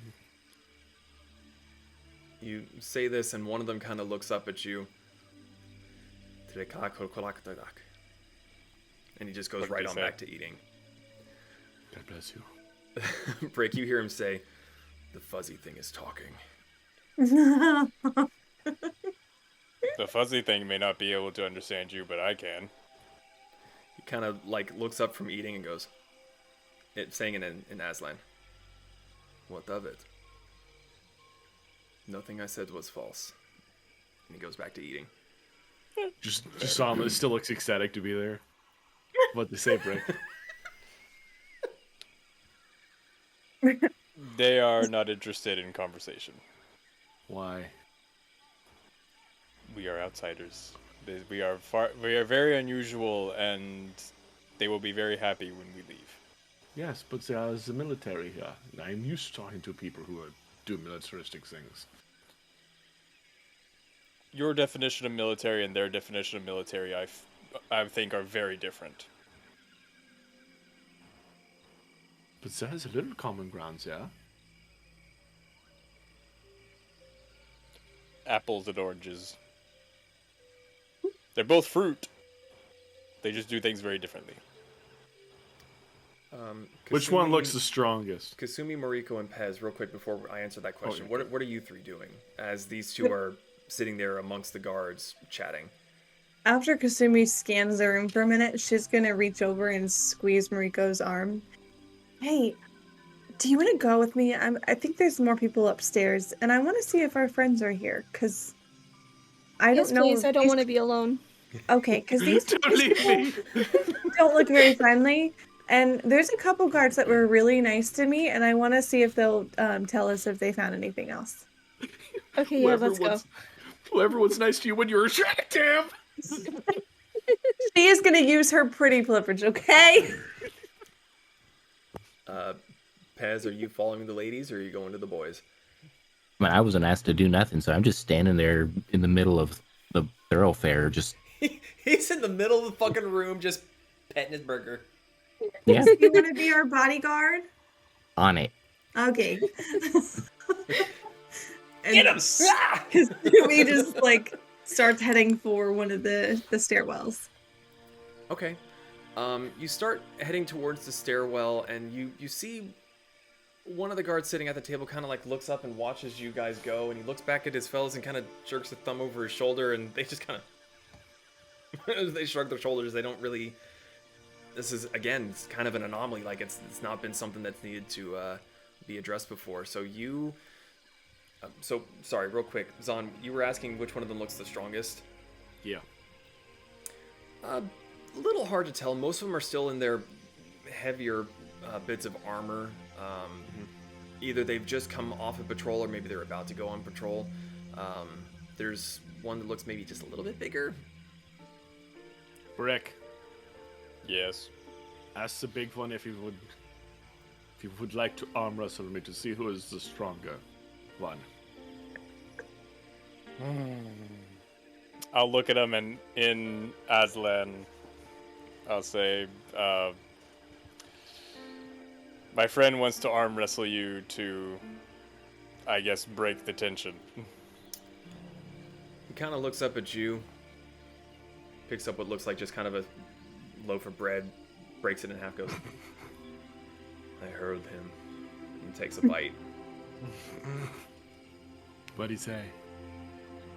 He heard you. Just gonna make eye contact. He just goes on eating.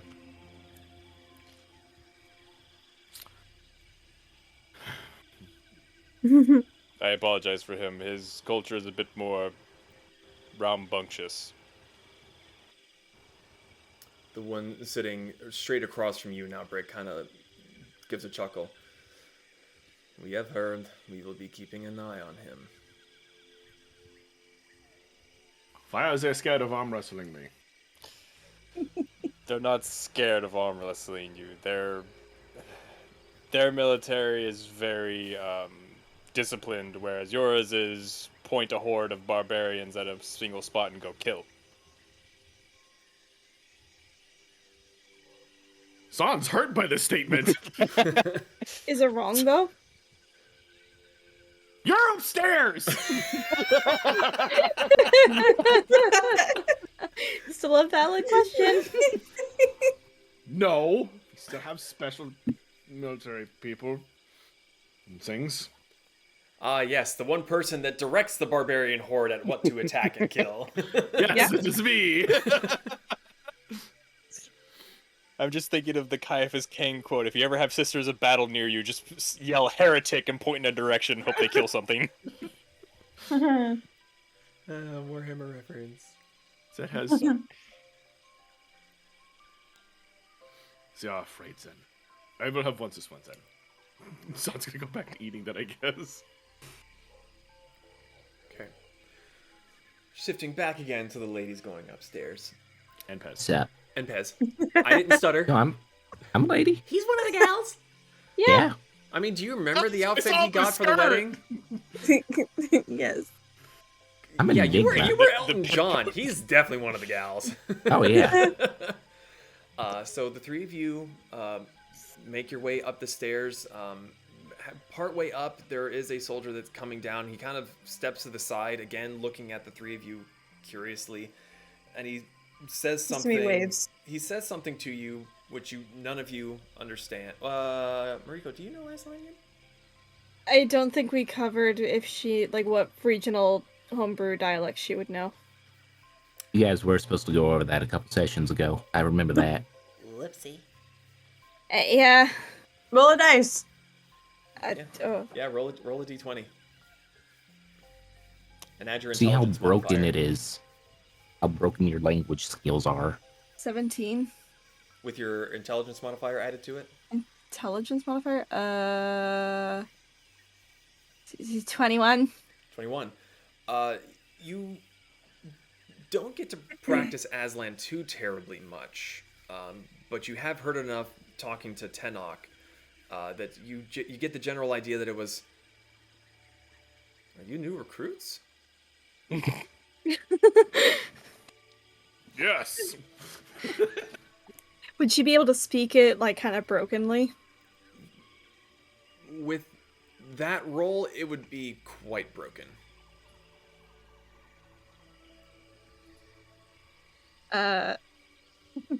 We're looking for some people that we met before. Yes. Apple, pear, upside down square. Look, Kasumi is just eagerly waving at everybody. She's like, Pretty privilege here. Hi. He kind of looks really befuddled at you. Xana let us in. Oh. Who are you looking for? Immediately looks at Kasumi, like, what's their names? Don't remember his name. Aztlan, Etsy, no, talk, Kasumi women. didn't remember his name. Kasumi didn't remember his name. She's like, I don't remember. Yeah.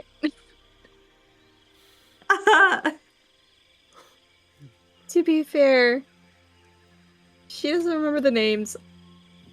I was too nervous to remember the names. She looks at Pez, do you remember? You're looking for a guy. Some dude. Oh, yay tall. He has eyes, 2 of them. Oh my god. We're just looking for a guy, a dude.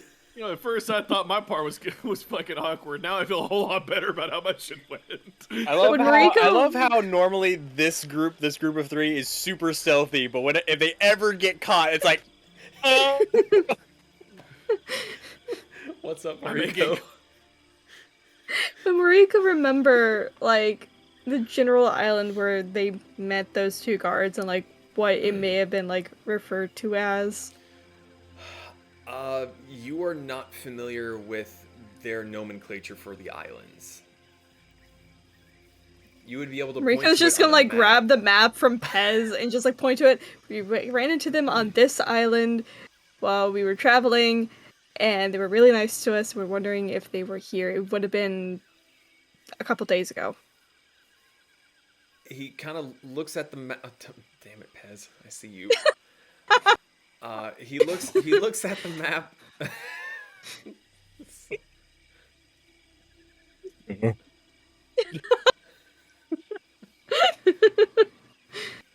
I love that you're just kind of guessing now. You have no idea where you found them. Somewhere over here. It's somewhere here. South.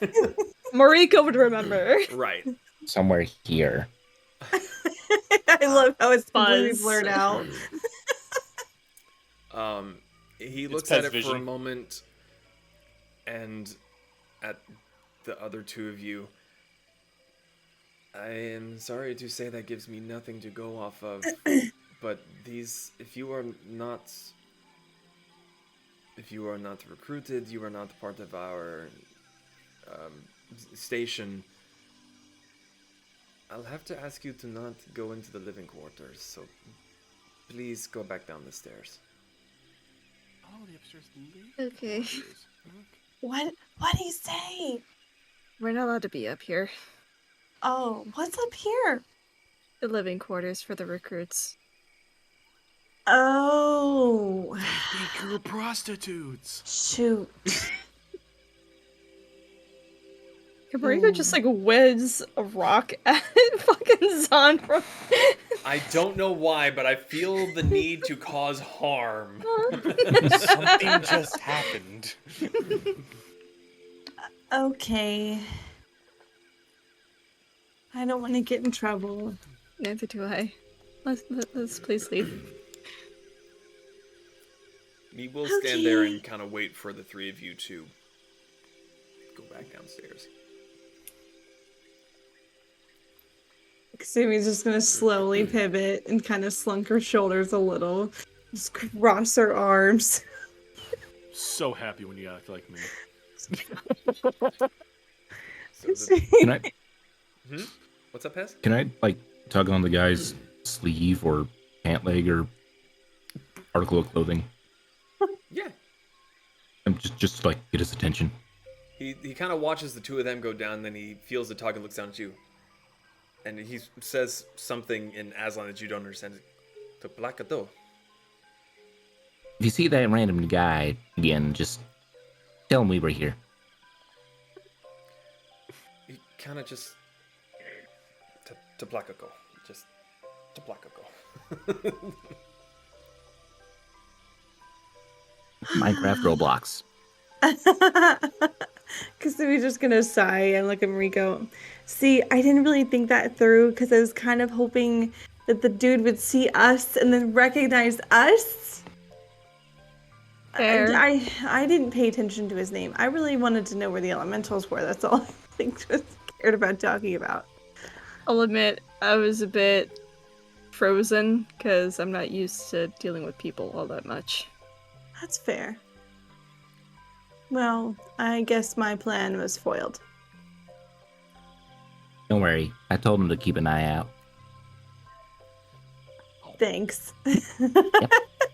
So we're just gonna go down the stairs, and are there any like tables that have multiple seats opened?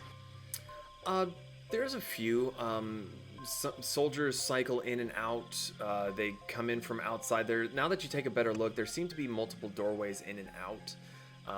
And soldiers will come in with their groups, grab food, sit down to eat, and then go up to sleep.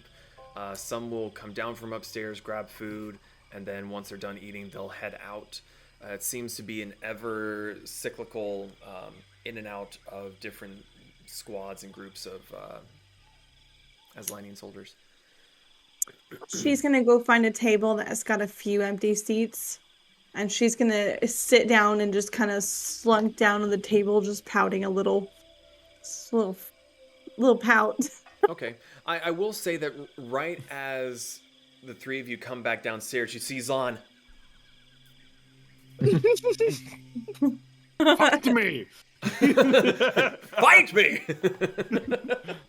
Can I go up to Zod? Yeah. Want a rematch? Or do you not want to be seen failing in front of all these burly men? Has he sat down yet? Pez? Yeah. Mm-hmm. I would assume that to be across from you to arm wrestle, he kind of just like wedged himself in between some of them and goes, rematch.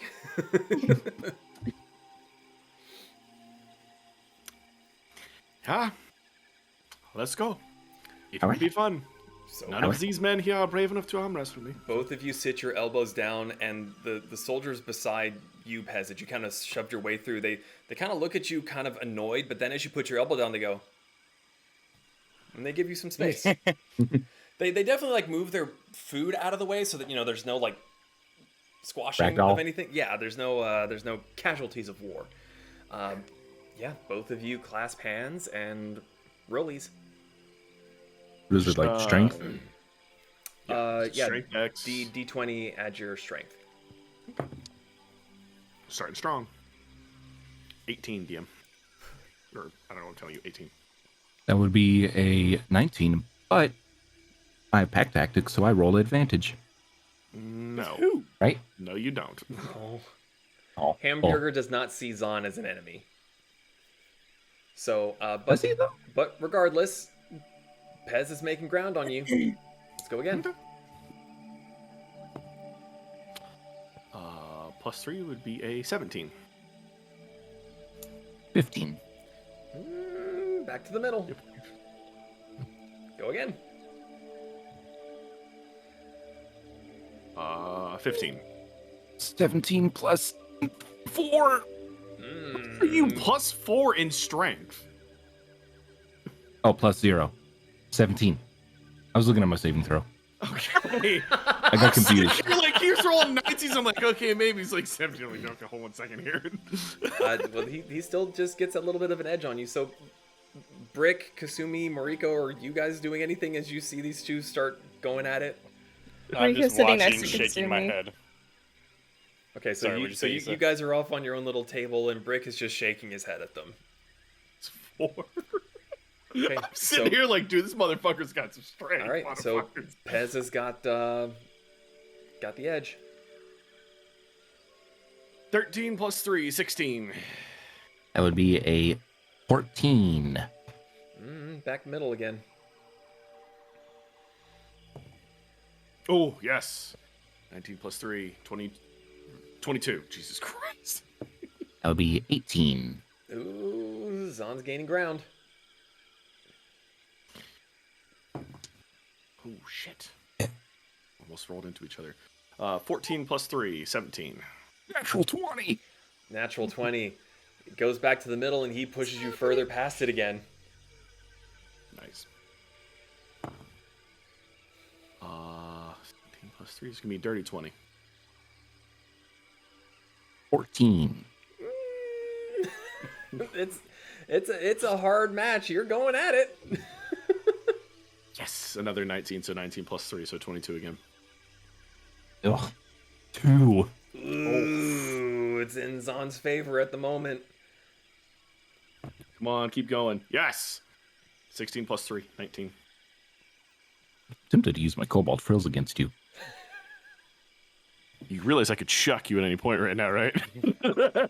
Just, 19. Zahn, did you get a 19 as well? Stay still. He's fighting back. It's great having a plus 0 because I don't add anything. It's going to be a 15 plus 3. 18. 18 for both of you. It's deadlocked. He's pushing you, Nice. Pez, and you're just like, no! I just look at one of the guards next to me. Apparently, kobolds have really good group strength. Fucking natural 20. 23. Another 18. 18. Unfortunately, with Zahn getting the natural 20, your little arm is getting real tired, and he just gets that burst of strength and just throws your hand down onto the table with a resounding thud. The guards surrounding you are kind of giving like little like, like not like fully cheering, but they're making a bit of a ruckus over it. Zahn's going to reach out. Fist bump. Yeah, sure. Why not? I'm going to reach a little farther. I don't remember how tall he is. Pez was basically having to like stand up and over the table to reach you. Okay. We've had a fight. It is never easy. Is there anything you all would like to do with the rest of the day? As I will say that as the day goes on, the cook seems to be doing, whereas it seemed to be very general fare, just some basic meats and all. As the evening begins to wind down, there's a sweeter smell that begins to fill the mess hall, and kind of like maybe wandering by and just kind of taking a look, see. It seems that he's making some sort of a pastry dish, and Brick, you would have heard just overhearing through the them talking amongst themselves that apparently Opozan is making something special for the new year. Just some sort of sweet delicacy that will be given out at the end of the day. On that note, I remember Brick remembers someone else mentioning it. Does Brick know what day it is? Make an intelligence check.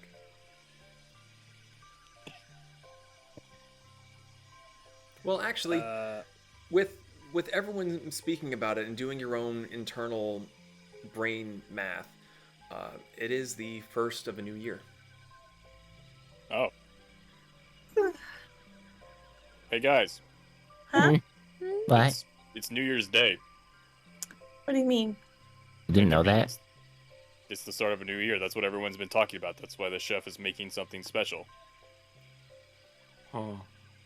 Oh, Cool. It's another day. yeah, the years just kind of meshed together for me. And confirm. This is the first GI for not be able to be home. Was yeah. I'm actually kind of glad because you don't hear gunshots going off every second. Raining bullets all the time. It's terrifying. Steel rain. Why would they be doing that? Celebration. I mean, like, there's explosions in the sky, very bright, blinding to the eyes. Don't look at them. They may be pretty, but they're blinding.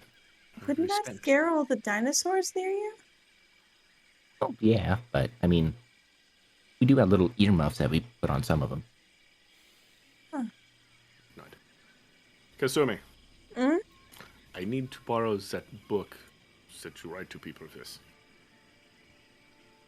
Okay, but I already used it. Is it once a day use? I don't know, because You can't use it again until the thing comes back. Is it back? I don't know if we actually ever added that to my inventory. Oh, where's my mouse? I think I might have tried to find it, and then I couldn't find it.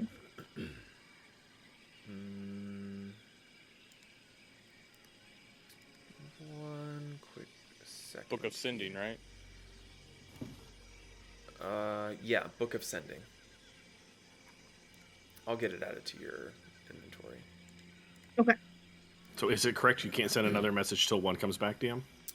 Yeah, until the little dragon doodle comes back, you cannot send another message. But please let me know when it comes back. Okay. Okay. I have added it to your inventory, and since you just sent a message,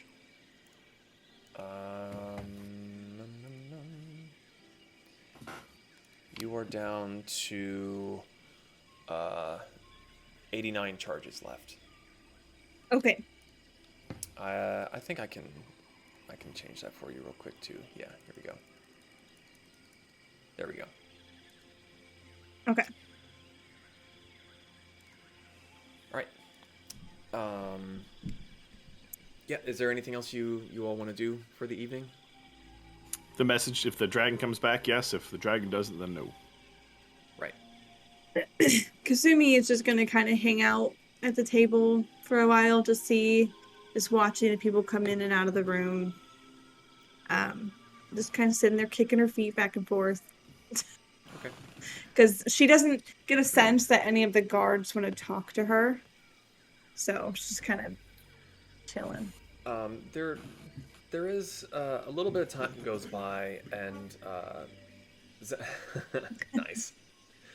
Xana does eventually come back in and find a lot of you. And he walks up and goes, I am sorry I did not think of this, but we do not have accommodations for outsiders, and unfortunately, I cannot allow you up where the soldiers rest. I hope you do not mind too terribly if you were to sleep nearby outside. Or I suppose you could rest your head on the table here, but if you have the camping capabilities, it would be more comfortable, I think. Oh, we've got a way that we can set a camp outside. I will make sure that there is someone put on watch so you may rest easy. Well, Yes, thank thank you. You know, what would happen if you deploy the camp inside a building? Chaos. We'll have to experiment No. at a later time. Okay. You relented really quick there. Yeah, I don't trust. There's just not enough space. This is true. But I'm fine with camping outside. Especially if we are getting to eat what is that I can smell.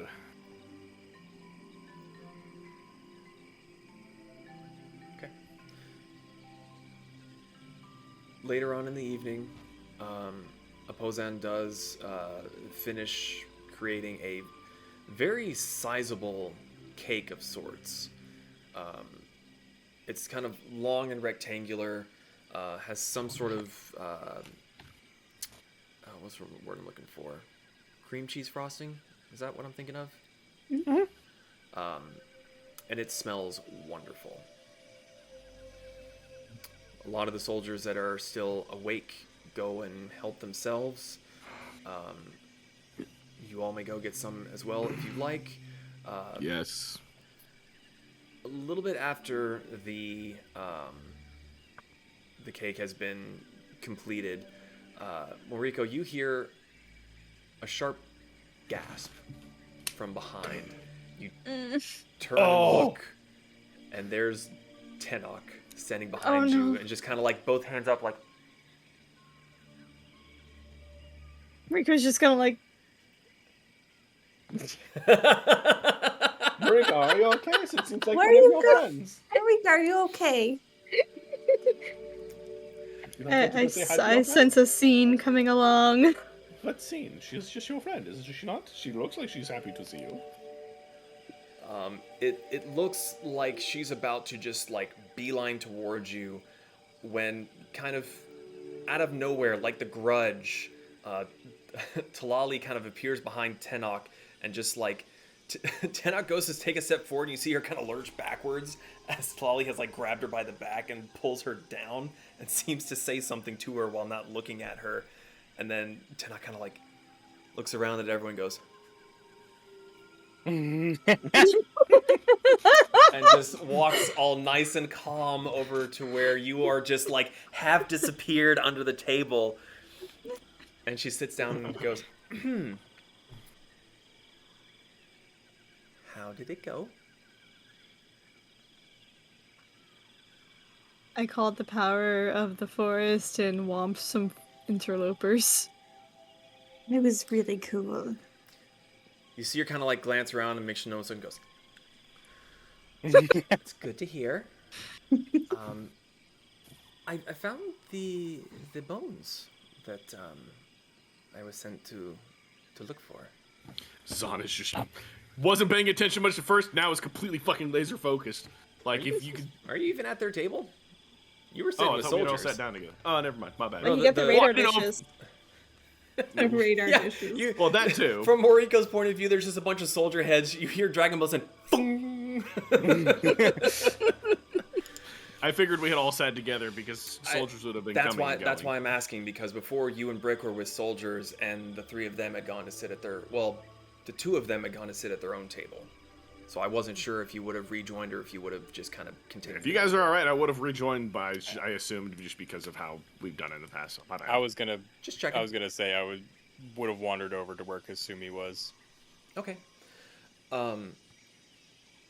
She's trying to get back in my train of thought. I was able to find it. It is odd. I've been past that area so many times, and it's never been a problem. Not even a loose pebble. She kind of am like very stops, heavy. and as you say that, she kind of looks towards you.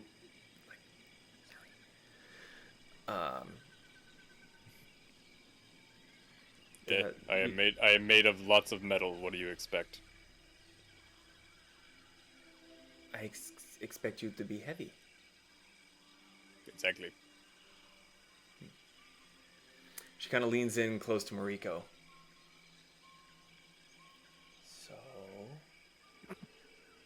showing yourself now? After so long. Everyone here thinks I was crazy. Yeah. To be fair, if more attention was drawn to me, I would have hidden. Oh, so they don't know. No. So that's why Tlali told me to shut up. Is that what she said? I summarized. Okay. She kind of leans Everyone back thinks over. What? Everyone thinks I'm crazy. Yeah. It's just like that was the first thing that happened. Oh, and she kind of, like, starts kind of trying to find the pouch that was behind her back, and she pulls it around and pulls out the horn and goes, Zana, don't need to... She's kind of... Zon.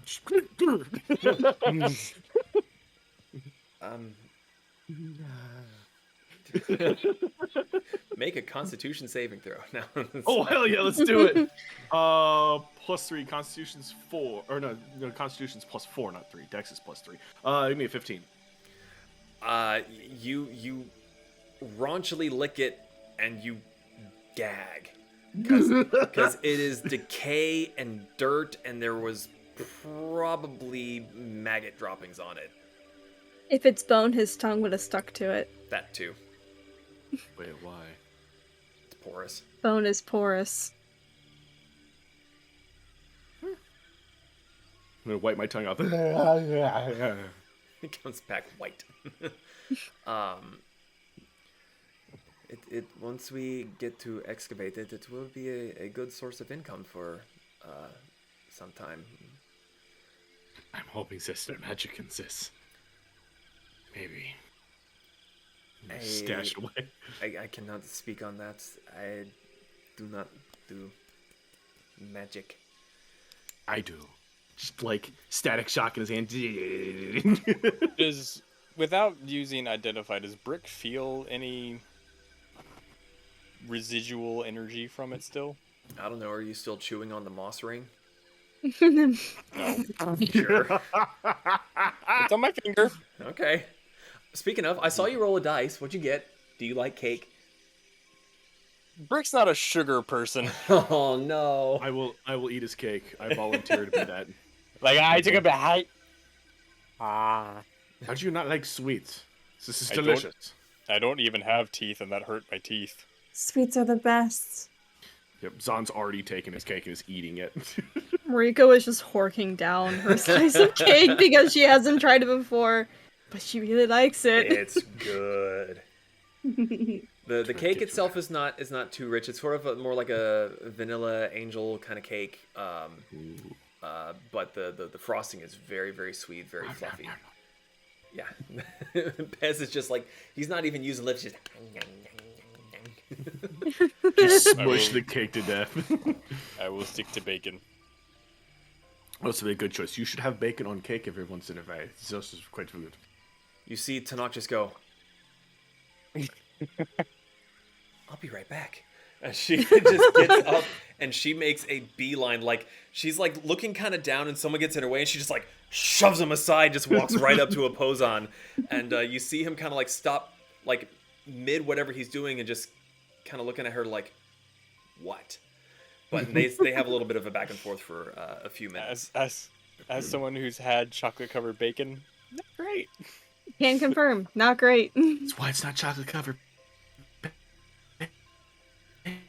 Ooh, sorry, stream. I think Discord's breaking up on me a little bit here.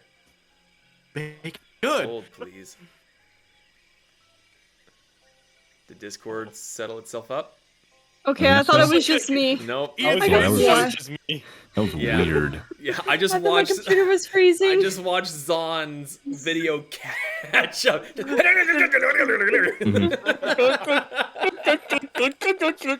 all I heard. I didn't hear words. So, for the podcast listeners, Discord kind of locked up on us, and Zon went mock Jesus to catch up again. Speaking of Discord, join us in the Discord. Yeah. It's gonna be a fun one to rewatch. Yeah, that's gonna be a clip. So sorry, what were you saying before you got domoed? You mean bacon cake? Bacon cake's Yes. fucking awesome. I've had Okay. bacon cake before. It's Just actually making quite sure good. That's No what was fucking said. clue. Yeah, just no fucking clue why, but it's really fucking good.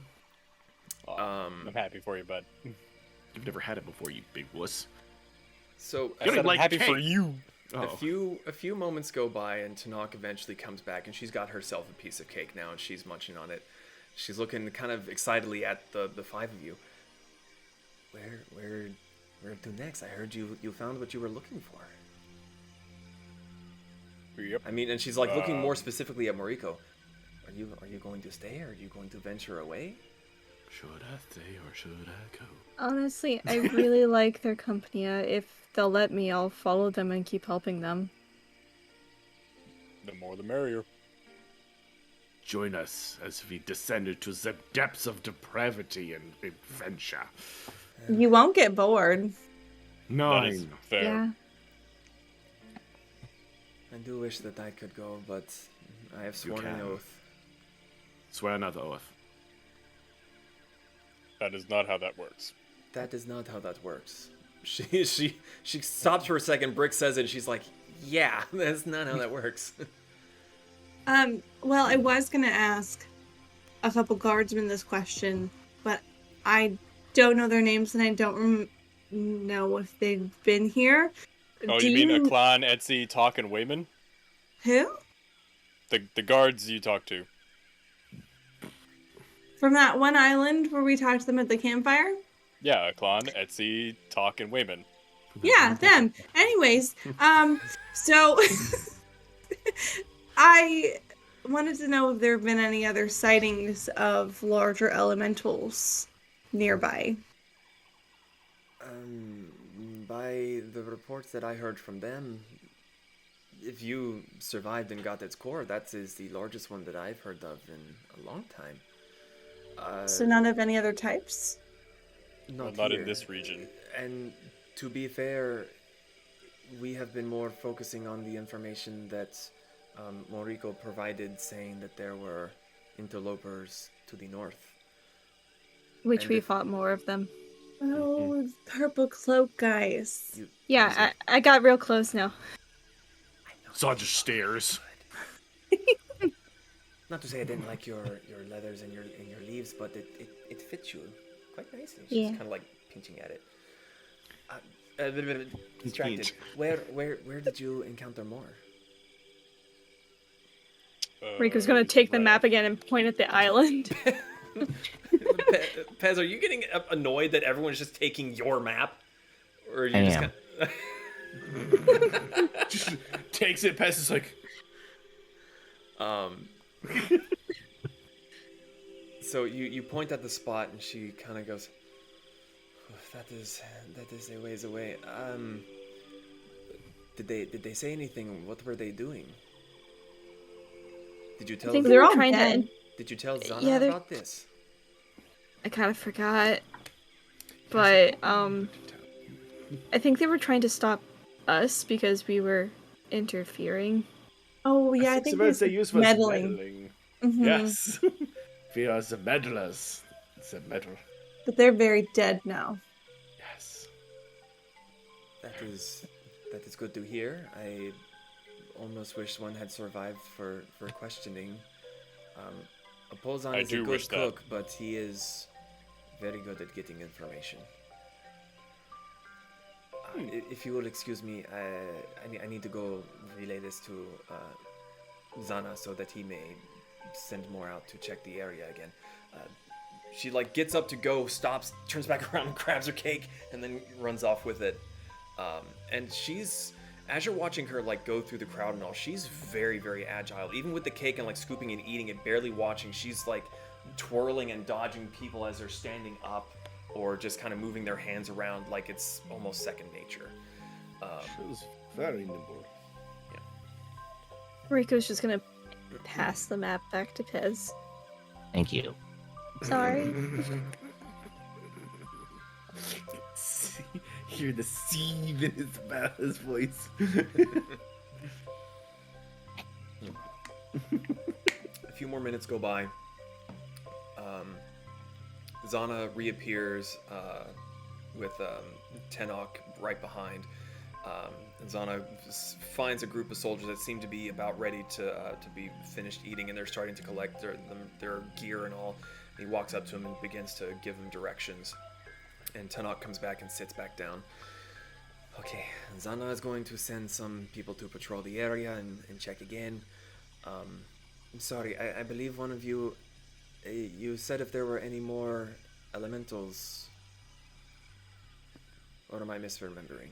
Yeah, I just want to know if there have been any other really large elementals spotted.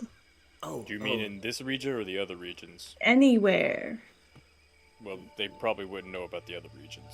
You don't know unless you ask. She has a point. Unfortunately, the brick one, he is correct. We Oh. do not talk too much to the other regions unless there's something of major import.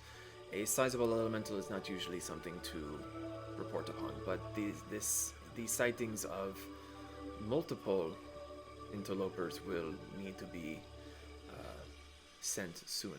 I do believe that Talali has probably already told the other commanders already. Yes, Sorry. make sure you do not use lightning against them. It is very ineffective. That Interesting. might have been just for that one. But, can I ask, remind me again, besides elemental cores, whenever one needs to be put down, what is the main export here is the gold, yes? Gold, precious metals, gems, And the gold here is, it's not just your smithing techniques that are native to your nation. It is, the gold itself has some special properties from these mountains, yes? that is not information that I know. Very few know the secret behind how the gold is turned into something as strong as other metals. So, You would have to pry that from the cold dead fingers of Amantecato Chimale. reason for this line of questioning is we've encountered this group before, many times actually. However, the first time we encountered this group, they were stealing precious metals from a town in the desert region. We found and I'm gonna bring out the stamp. This is a miniature teleportation circle. They're transporting something out of this region. Now, whether that be elemental cores or if they are stirring them up to evacuate mines that you have abandoned for the sake of safety, maybe send a few scouts if you can to check any mines you may have pulled back from for safety reasons. Did you tell this to Quetzal or Zana? Honestly, it didn't occur to me until just now, because as you were having this conversation, it got me thinking. I am but a scout. I observe and I report back. I have no power to send people to do anything. Well, I do not believe that the Tepetl is awake at the moment, but if you would pass the message along when he is. can I have the stamp? I would prefer to hang on to it, as I needed to triangulate the exact location, but if I find another, I will happily give it to whoever needs it. I will pass the message along. Oh, he's actually going to take out a piece of paper and write down the teleportation code and hand it to her. That's the coordinates. It's So you they're basically teleporting just somewhere. Slap something down and stamp the stamp. Yeah, pretty much without trying to activate it. Well, you would Or need you higher could- quality ink for it to activate. So just like a Right. Or regular you could ink or put it charcoal under ink the thing. paper and then trace it with the the pen like you used to do in grade school? I'll just put some low quality ink on it and slap it down. As far as like, I would have to have the proper books to translate exactly where it is, but as far as we can tell, they're trying to teleport it somewhere out of country. Again, I am but the Telisli. I observe and I report, but from my knowledge, the metals that are here and the gemstones, they would theoretically be capable of being sent through a circle of that size, but it is far outside my expertise. I am but guessing. Just Maybe you should asking to tell pass the him. message along. See if we run into them tomorrow morning. How about that? If we do, I will tell him myself. I'm just making sure that it gets to him. Well, unfortunately, I do need to turn in. It was a long day of running around. I may not see you in the day, but safe journeys. And if you are going to other regions, do be careful. They are far more dangerous than this one. Oh, do not forget the bacon cake. I will not. Good. She gets up, dips her head to all of you, takes the rest of her cake, wolfs it down, and heads up the stairs to the living quarters. Well, do we want to go outside and set up camp? Time like the present. Okay.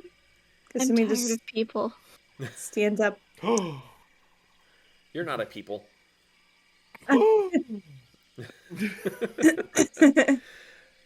So you head outside, deploy the camp. Mhm. Anything before you guys bed down? Doesn't seem that the message has come back. So nice. Okay. Has the message come back yet? You check the book and the cover is blank. Nope. Not yet. Rude. Dare you not send us back some message? Okay. Well, you could have told me before I sent the letter if it was important. I didn't remember that it was the new year. I usually spend the holiday with my father. Well, you can send him a letter tomorrow then. Don't you also have that? Don't you also have the ability to pull that spell into existence yourself tomorrow? Yeah.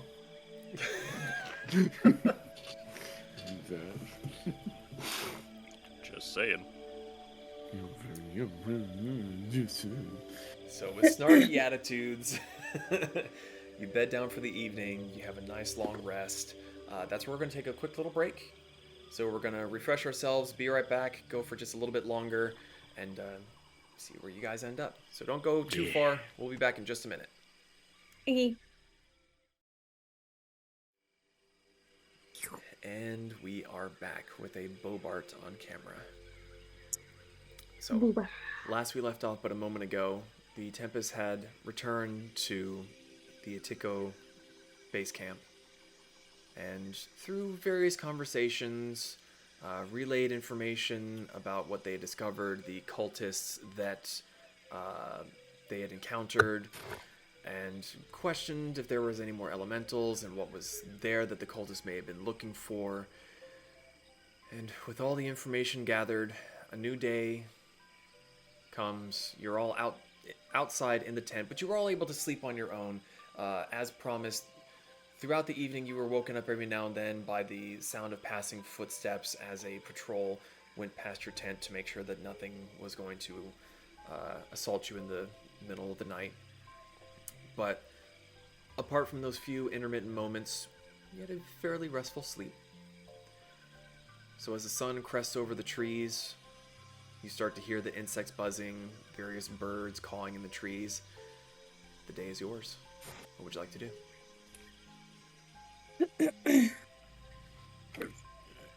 Aren't we waiting for the the first ship thing that's going to... First transport. Yeah, Yeah, do the we first know transport. where that's gonna be?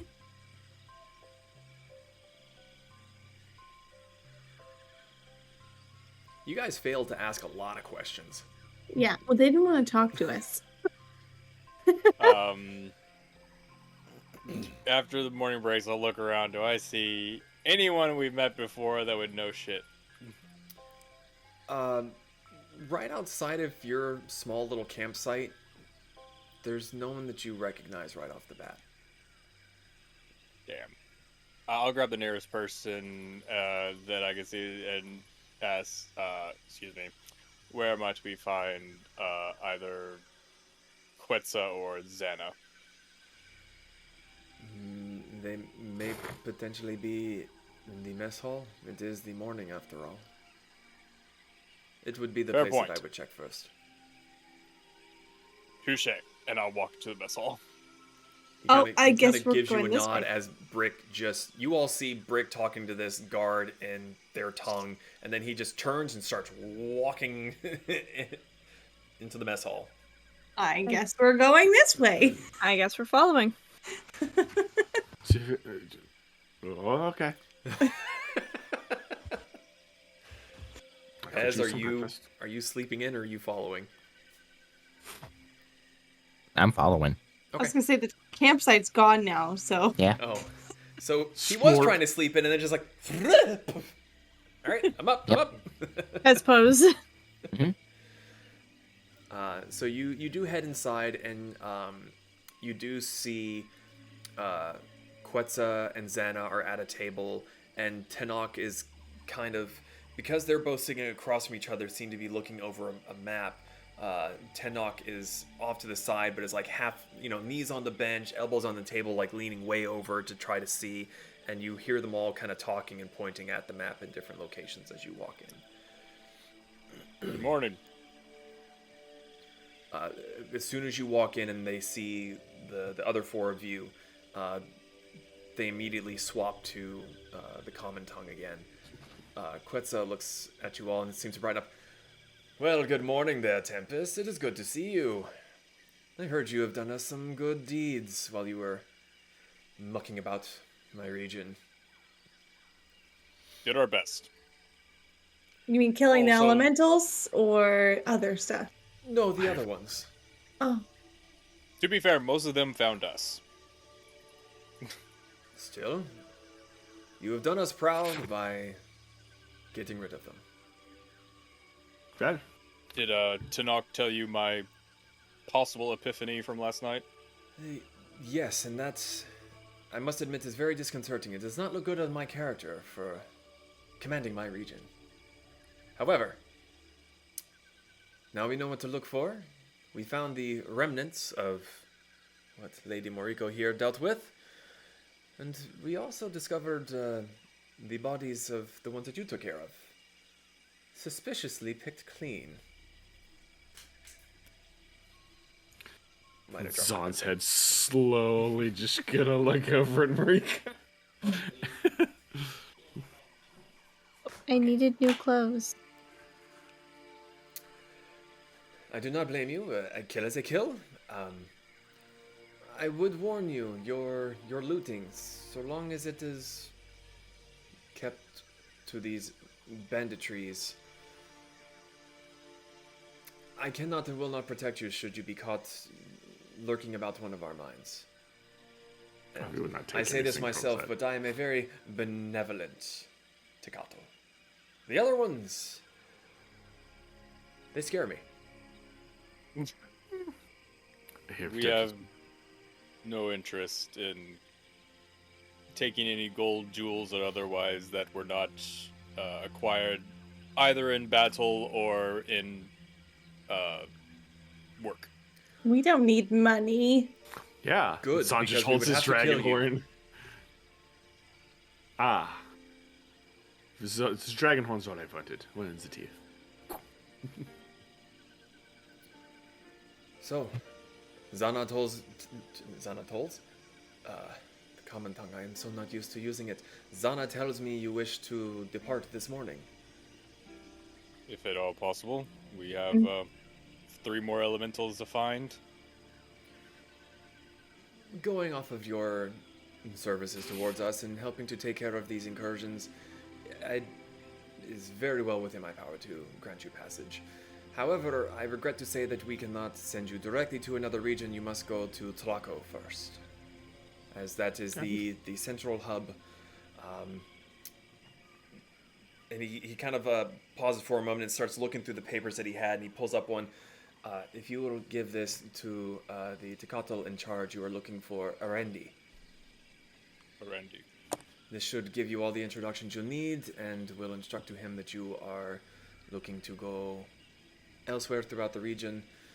I do not know the shipping habits of Arendi's operation, but this should give you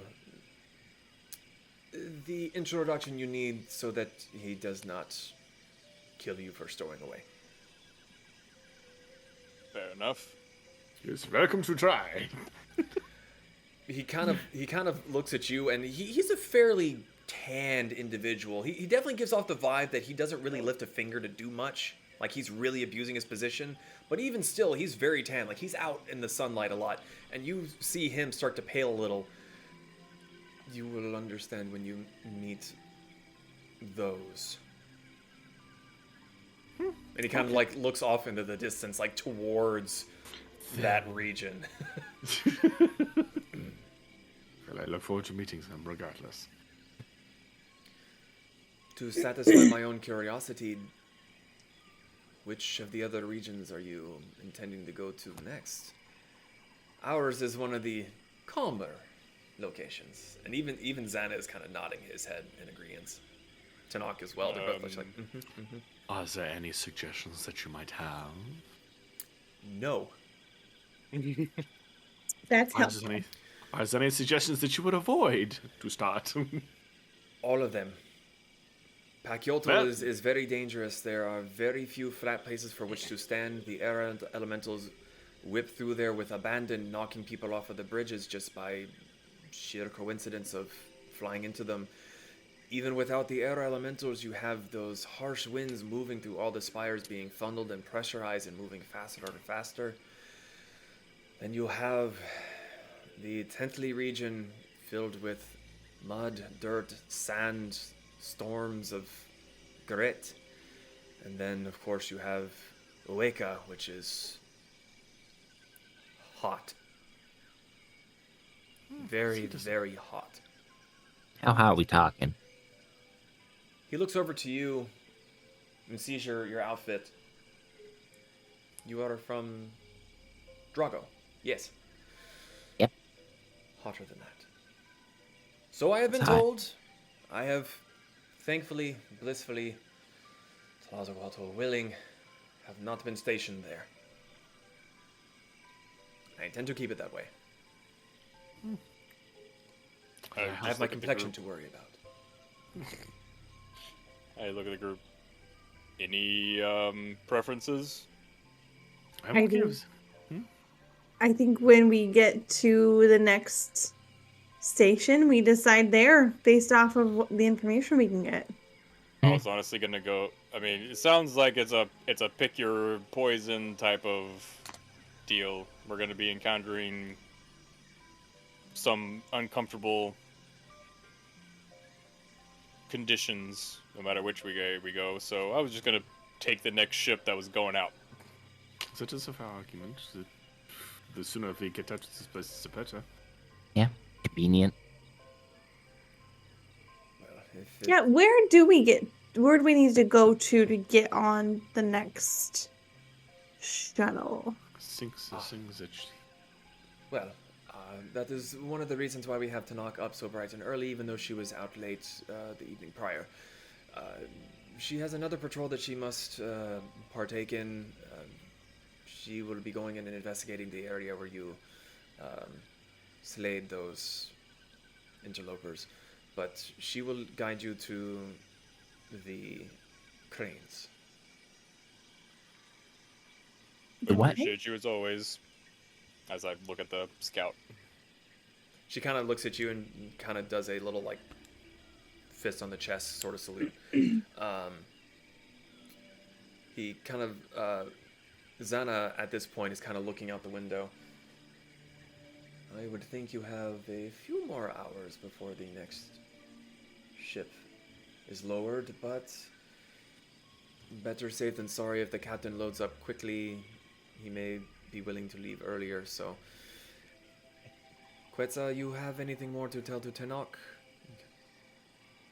Nope. Nope. Carry on. Go. And he begins to start collecting his own papers, and Tenok kind of shoves away and hops down off the table. If you're ready to go, we can go. Okay. Let's do it. Ready whenever you are. Okay. She takes a few steps, stops, goes, oh. And she runs over to where Apozon had been cooking before. There's no one manning it at the moment. And she grabs like 2 fruits, one for each hand. She goes, I'm ready.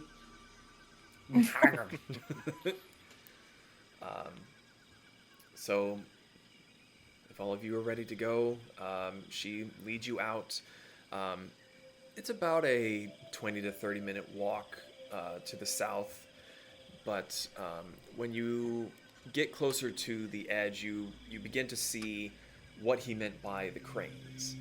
A little bit off the main pathway, there's a series of 6 crane hoists, basically. And you see hanging from them are a couple of seaworthy vessels. You're not super familiar with their design. They look almost like a shipping, like a cargo ship. Mm-hmm. Brain cannot ship the words. Big, long, holds Yes. lots of shit. But also not quite to that size. It's deeper more than it is wide or long. And as you get closer and you see one of them is being hoisted up, it's just very deep. Like there's no secondary level. Just whatever's in there is just stacked and stacked and stacked. And as you get closer, Tenok kind of gestures to one. I believe that one there on the end is the one that's supposed to be going out. Thank you. Where'd it go? Oh, fuck. Carry on, discuss amongst yourselves. I'm panicking. So, Are those boats going in the water? Yes. The air currents going in between them can sometimes be quite dangerous, so for the heavier shipments, it's more suitable to lower it to the water and go that way.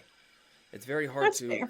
from what I have been told, flying with something that heavy, it is very difficult to stop the wind from pushing. I'm perfectly fine with going back near ground level. San's just gonna slowly look at me and just be like, are you now? Yes. Remember the last time we were ground level with the water?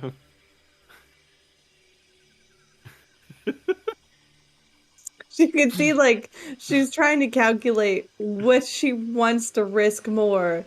Giant tentacle lady or falling to her death. And she's like, I could take her again. Just gonna add some more health to the next boss. Brick's gonna look at Tanakh and, like she did earlier, thump his chest and salute. Safe scouting. Give him hell. Always. I believe the captain's name is Guatemoc. I might be wrong, but good luck. She kind of gives you 2 little thumbs up, kind of half holding one of her like half-eaten fruits, and just kind of takes a bite of it and heads off back. It looks like she's starting to take the road, but then she just makes a sharp turn and just disappears into the woods or into the tree line. Onward. All right, onto the boat. So we'll head over, and first person I see that looks like they're working for this boat, we're looking for Captain Guatemoc, I believe. The figure that you approached seems to be an older gentleman, white hair, long scraggly beard, kind of wearing something similar to what Moriko has. It's kind of a robe that covers the chest and one arm, and the other arm is free. Kind of looks towards you.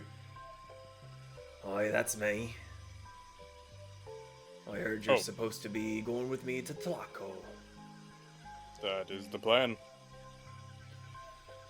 Well, we're just about ready to set off, so hop aboard and stay towards the middle, at least until we get down. I will Fair not enough. be blamed for you falling over the edge. I do not do that anymore. It was a much younger sailor. I think he means when we're being lowered down by the crane. Oh, yes, no. Yeah, that makes sense. I will happily be in the center of the ship. Is there anything that we could help with, Captain Guacamole? Why? It is Guatemoc. And What I you say? are... I'm Pez, the de facto leader of the Tempests, of whom is Arguable. us. So...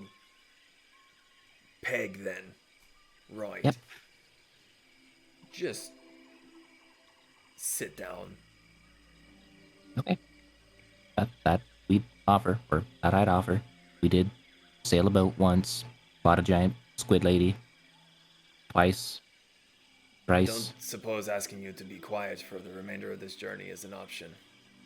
No, If you figure out how, please let me know. I'm still trying to figure that out. Okay. Zahn looks for a sock. Don't really know that socks have been invented. Sort of the weird thing about D&D worlds, it's like what has and what hasn't been invented Yeah. because of magic. I Pretty mean, like, damn I sure understand the idea of a cloth thing going around the foot, but I'm not sure that it would have been called a sock. I don't know. Anyway. If it looks like a sock, functions like a sock, must be sock. It's a foot warmer. Sock.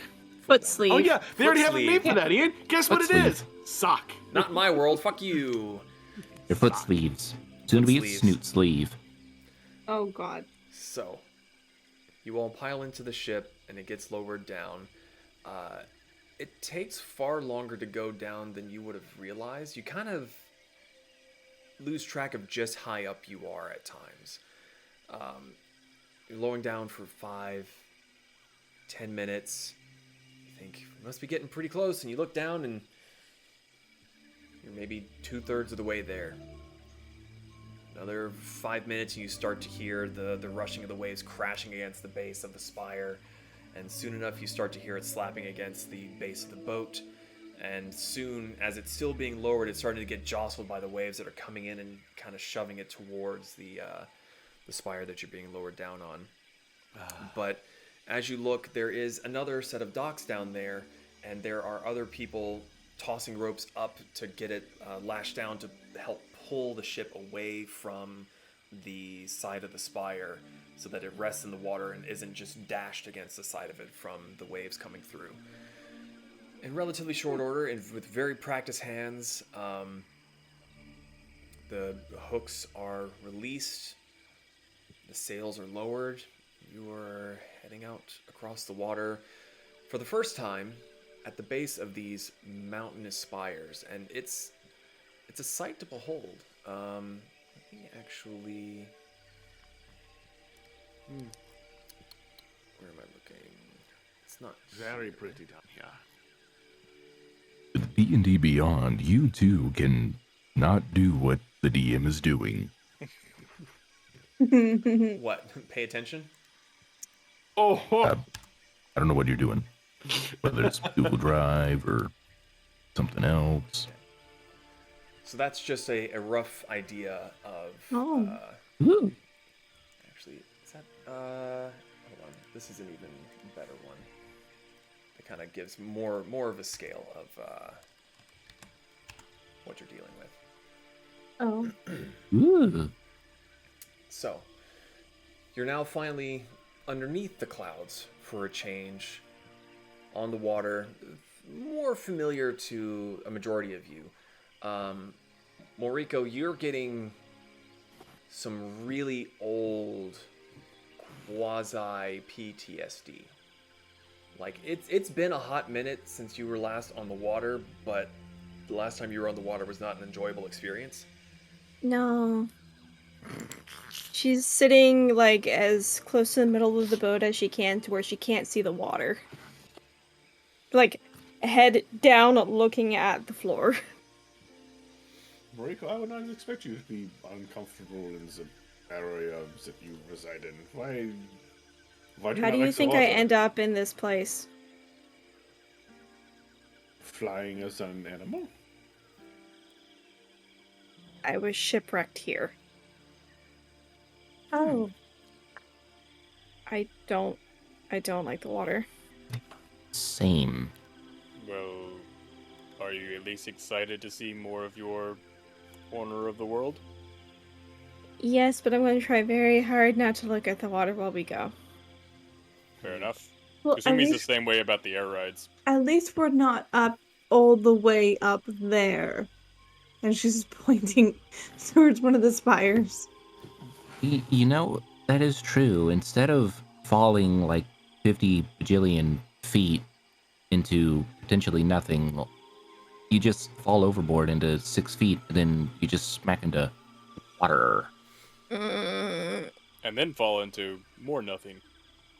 Let's say the ocean is a very deep place. It's not really falling, like sinking. Yeah, Like drowning. Moriko is just sinking lower and lower and lower and lower and lower. She won't shut the fuck up. But sailings, it is when you have a solid crew, No, wonderful ship. no, It always is an enjoyable experience. no. At least you'll be one of the floaters, though, because Rickon's on, they're heavy, they sink. I don't know how to swim. They same. I'm You can still curious to fly. see if I could walk from one continent to the other. The ocean would crush you. No, that is where you swim. Like me, even in the heavy army. It is harder, but it is still doable. I'm pretty sure I could be tougher than the ocean. I mean, Pretty sure a technically fish would speaking- just, like, kill you. Just like a fish going... Fish. Damn, how deep is the ocean in this universe? You don't know. Is there a Marianas Trench? You don't know. I don't think they know how deep it is. They don't have measuring tape quite long enough. They don't have a PlayStation 2 controller. It's even a knockoff. It's not actually PlayStation. Dual shock. It was Logitech. That's gonna date this stream just a little bit. And That not happened even that last much, year. because that happened a while ago. I said a little bit. It's To be fair, fine, we did Marika. wait a little bit to make a reference to that, so good Yeah. for us, I guess. It's fine, Moriko. We're gonna be just fine. Let's Unless just stop we see talking another about tentacle drowning, lady. please. You want some dirt? I have a jar of dirt. I can Guess what's inside it? Guess what's inside it? Moriko, at some point, I will have to teach you to swim. No. Would you like to drown? Ooh. Here's a question. What are your thoughts on baths? I mean, I've cleaned in, like, lakes, springs, whatever you would call it. So what I'm I don't- getting at is water is pointless, dirt is better. No. Sand, dirt, No. something Personally, I solid. prefer oil. I don't like the ocean. Listen, Yeah. I think that you two are weird. The rest of us are fine when it comes to the water. Obviously, you are afraid of the ocean, but at some point you should learn to swim. You could save your No. life someday. Well, I mean, the last time we were in the ocean, there was a big giant tentacle monster coming after you. No, I'm pretty sure it was Kasumi. Yeah, Like 90% sure. sure. Listen, I already know who I upset, and I have already almost remedied that. So clearly, someone else has upset something else, and it Listen, wasn't me. I have not upset anybody. It's just my existence that apparently is upsetting. Oh, so you just admitted it. See, I told you it was Well, him. no, I kind of figured that you just find my existence upsetting by me existing. I There are don't. quite a few people who would agree with that statement. Yes. The giant tentacle lady apparently thought that your existence was questionable. Or you know, guys you wanna just see needed a to skull? exist someone else. You see a skull? Why? I have a skull. Of what? I was just, like, rooting around in my bag. Found a skull. Used to belong to a pirate. When did you get a pirate's skull? I don't know. A couple weeks ago. How do you know it's a pirate's skull? That's what it says in my inventory. He put a label on it. Just Did you pick up a skull while we were on the pirate island? I think so. I don't know. You want to look at the skull? It's kind of scullular. When did you even have time to do that? Are you serious? You just asked that question? That's a fair point. Pirate skull. So, Does it have an eye patch? why would a skull have Skull. an eye patch? Because it's a pirate skull. That is a skull more akin to my kin. Just Well- pretend. I thought some of your kin were pirates. We are not pirates. Skull. I didn't say you all were pirates. I said some of you probably want to be pirates. So does it admit this? Anyway, ocean bad, dirt good. The ocean is good in certain situations. Mm-mm. Are we there yet? Please tell me we're there yet. It's been Oh 5 yeah, we minutes. didn't ask how long this is gonna take. I'll just look at a sailor. How long is this gonna take? the water's not terribly choppy. We've got a good wind behind us. Probably be a few hours. All right, thank you. I'll look at Mariko and I'll snap my fingers and mortar will into existence and just I start dancing for her. Riku's just like curled up in a ball, just like on the ground. Kind of like cat loaf, but with like a head tucked down. Mortar is going to jump on her head and start like preening her hair. You know what? I haven't used it in a while. I'm gonna whip out my fishing rod. Oh god. Shut your fishing rod. The world angler? Mm-hmm. Okay. Brick sees this happening and like quickly kind of like sidles up behind him and is just ready to tackle.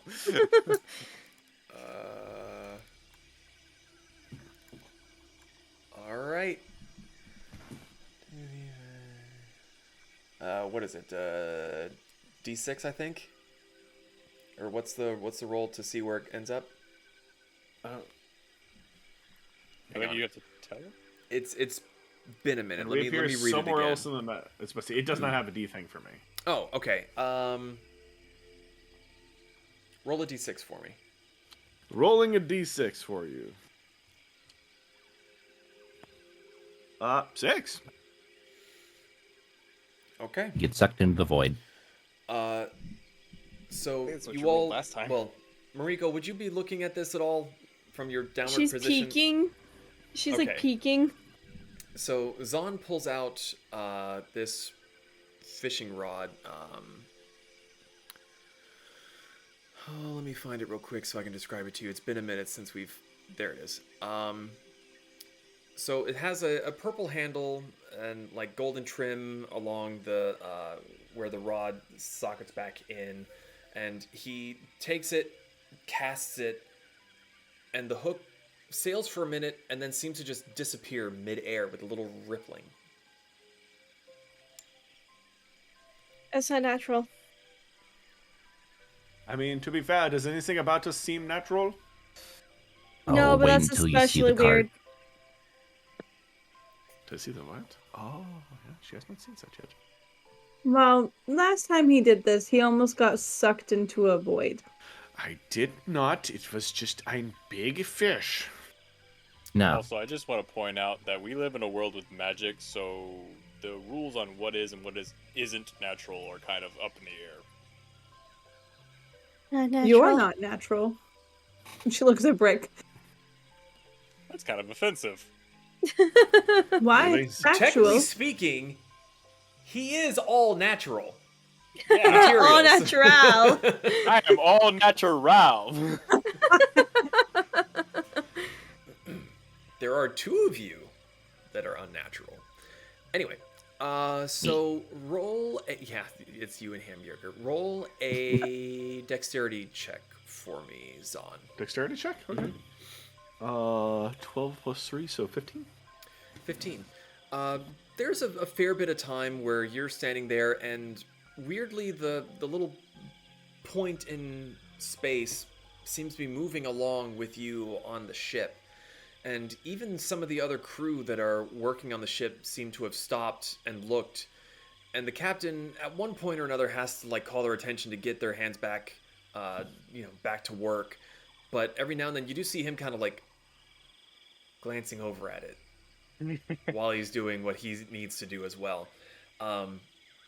Eventually, you do feel a tug. You give it a yank. Make another. Make a strength check this time for me. Brick's just hovering, waiting to give assistance if needed. 11 About to plus 3, shove. so be 14.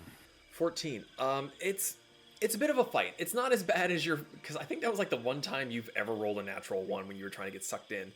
But it's a bit of a fight. You have to like let it go out, go in, reel it in, tug, reel it in.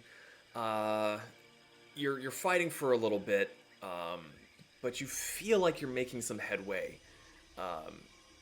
Make one last strength check for me. So what am I doing? Looking plus 3, 12. 12.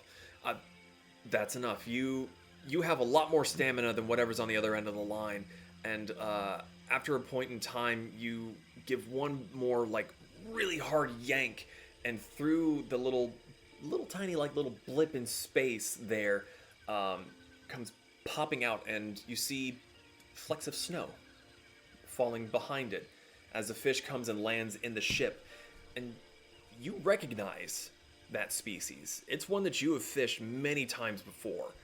This fish came from somewhere up north near Rokasing. And it's a hefty sized one. Like it's not gonna feed a village, but it'd feed you if you and someone else if you were to The share. royal but- you or just me? Well, that's why I was saying you, as in like if you wanted to share, it would feed two people, but it's you, so it would feed you.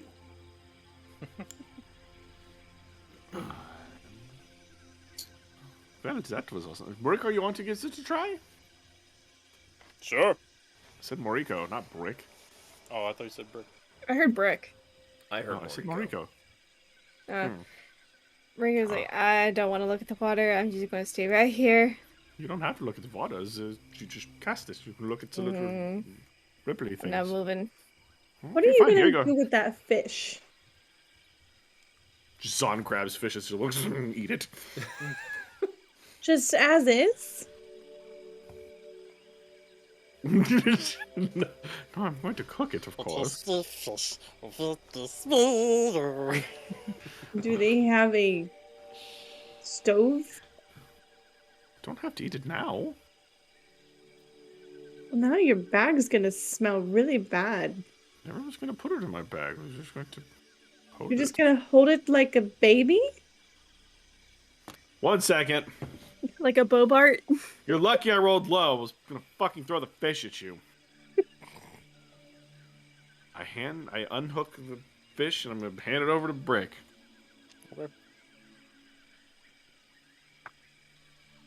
Oh, I got a 6 as well. Okay. So Brick, you cast the line.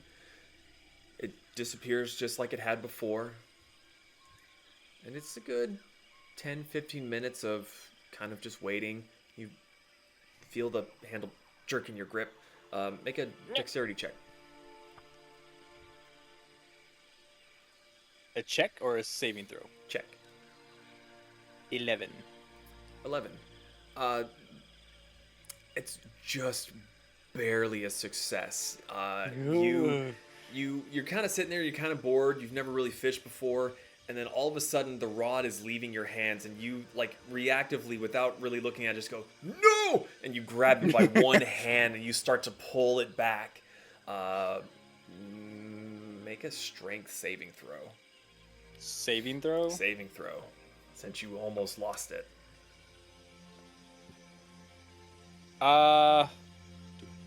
14. 14. You're struggling a little bit. You kind of like grabbed it just by the fingers, and you're kind of starting to pull it back, but it's starting to fight, and you can see the front of it starting to bend a little bit from the strain. I'm behind Brick, ready to go. Grab him if he needs help. And I'm ready to shove. Dad, what do I do? Pull it, son. Okay. Make another strength saving throw. Okay, this one's better. 16. Okay, you start to get your handle back onto it. You're kind of panicking because you almost lost it, and your brain hadn't quite gotten back into gear of what you're supposed to do, what you saw Zahn doing. You go, okay, so he pulled back, and as he's going down, he started to reel really fast. So you're just, so you're working at it quite a bit. Make one more strength check this time, not a saving throw, a check. 15. 15. You get into the Thank groove. God for my high additions, because I've been rolling real low.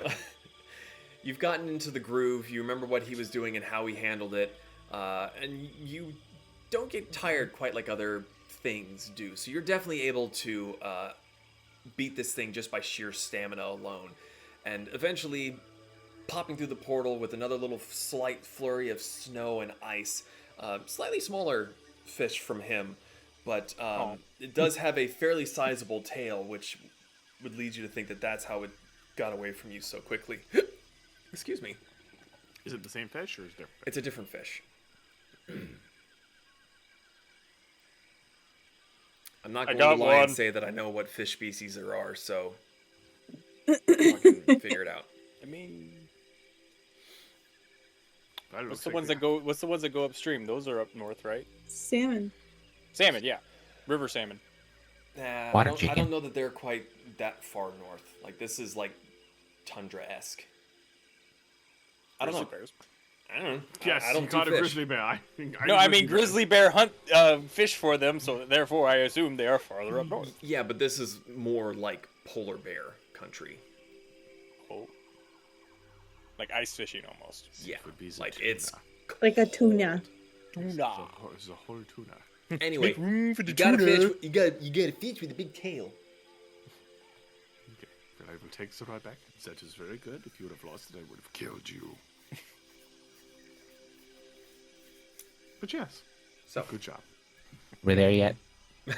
I mean, So between the two of them fishing, another few hours go by. It's getting into the early afternoon when you've been seeing a lot of these tall spires.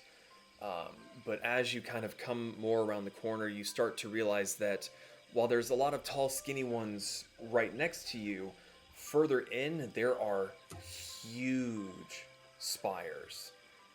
They're not quite as pointed as they were in the Itiko region, but these ones are much thicker. They're just as tall, if not taller, and they have flatter tops. They still kind of like go high and low, but there seems to be a lot more flat ground up there. And you start to see that the captain has turned the wheel hard and he's heading towards the wall of one. And with the angle of the sun and how it's kind of like peeking over the other spires to the west, you didn't notice it before, but you see that there are cables dangling down, just like how you'd been lowered before, but there's a lot of them. You begin to see more ships coming up and down at fairly regular intervals here. The captain gives the order, and Brick, you understand this because they're speaking in Aztlanian, but they're having to raise the sail and even throw an anchor down because they need to wait their turn, as there's other ships that are in the way that need to get lowered and move. But soon enough, the captain gets the ship into position, the dock workers hook it up, and with a really unsettling lurching motion, you feel the ship begin to rise up into the air once more. Oh. Yay. Up and away! While being lowered before was a fairly long process, where you might think that it's going to take longer to raise something up, it's going fairly quickly.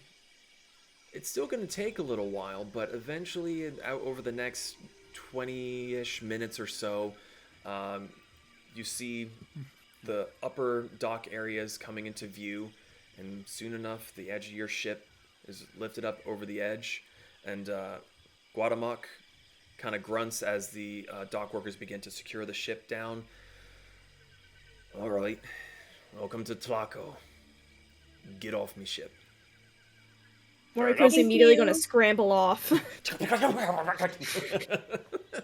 Sumi is gonna hand him 2 gold pieces. Here you go. He kind of looks at him and goes, "Why, thank you."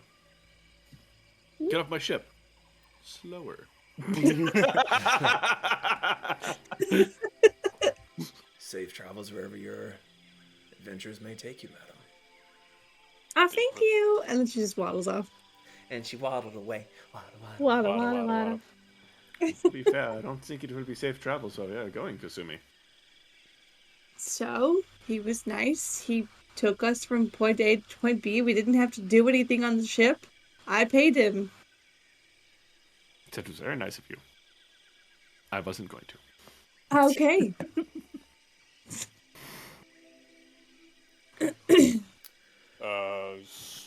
So, as you get off the ship, there is a relative organized chaos of hustle and bustle as workers come to quickly start to offload the vessel, taking the crates and the barrels, getting them offloaded on one side, and on the other side, it seems that there are more dock workers that are adding more to the ship.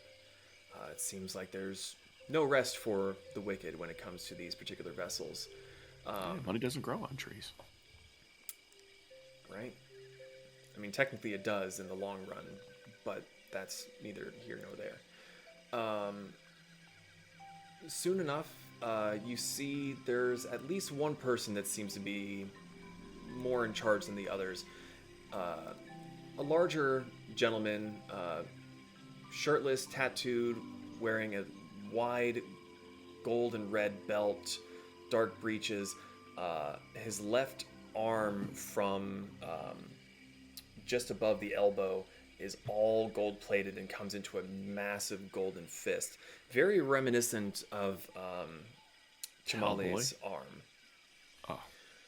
He's got a bit of a mohawk and a very well sculpted angular beard, and he seems to be barking out orders and directing people, and though he does seem to be the one in charge, he is also seen grabbing heavy things and moving them aside and helping the workers for a time until he has to go to the next ship. As he's coming back to see how things are going here, he sees the 5 of you, and he kind of grunts and thumps towards you, looking you up and down, and in Aztlan break you hear, "I don't recognize you." Oh. Ooh. Cool. Outland visitors under orders from Tepetl Mountains. We're looking for Commander Arandi, I believe.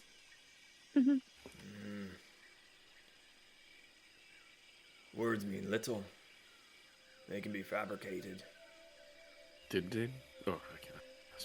Trying to remember. I think we have a letter, right? Yeah, Mhm. they gave us a paper. You produce the paper, and he looks it over and kind of grunts. Follow me. I'll take you to Arendi. Rick, Okay. what was his name? Did he give you his name? He did not give me his name. What is your name, sir? Chima. I am the Tepetl here. Chima, I guess it's Gima. Chima. Chima. Oh, I think He you is said very Chima. rough. Chima. Ugh, ugh. Ugh. Just, I lift box. What was the word? I'm guessing basically the dockmaster. Tepetl is quartermaster. He's the quartermaster for Yeah. this one. Okay. So he turns and barks some more orders. Brick, you understand it. He's making sure that people are focusing down. He seems to be singling out very specific people, saying, like, you're in charge of this ship. Make sure that one gets offloaded. We're expecting another one from this region. And just basically giving everybody, like, the don't fuck up or I'll be back to thump you kind of look. But he does stomp further inland.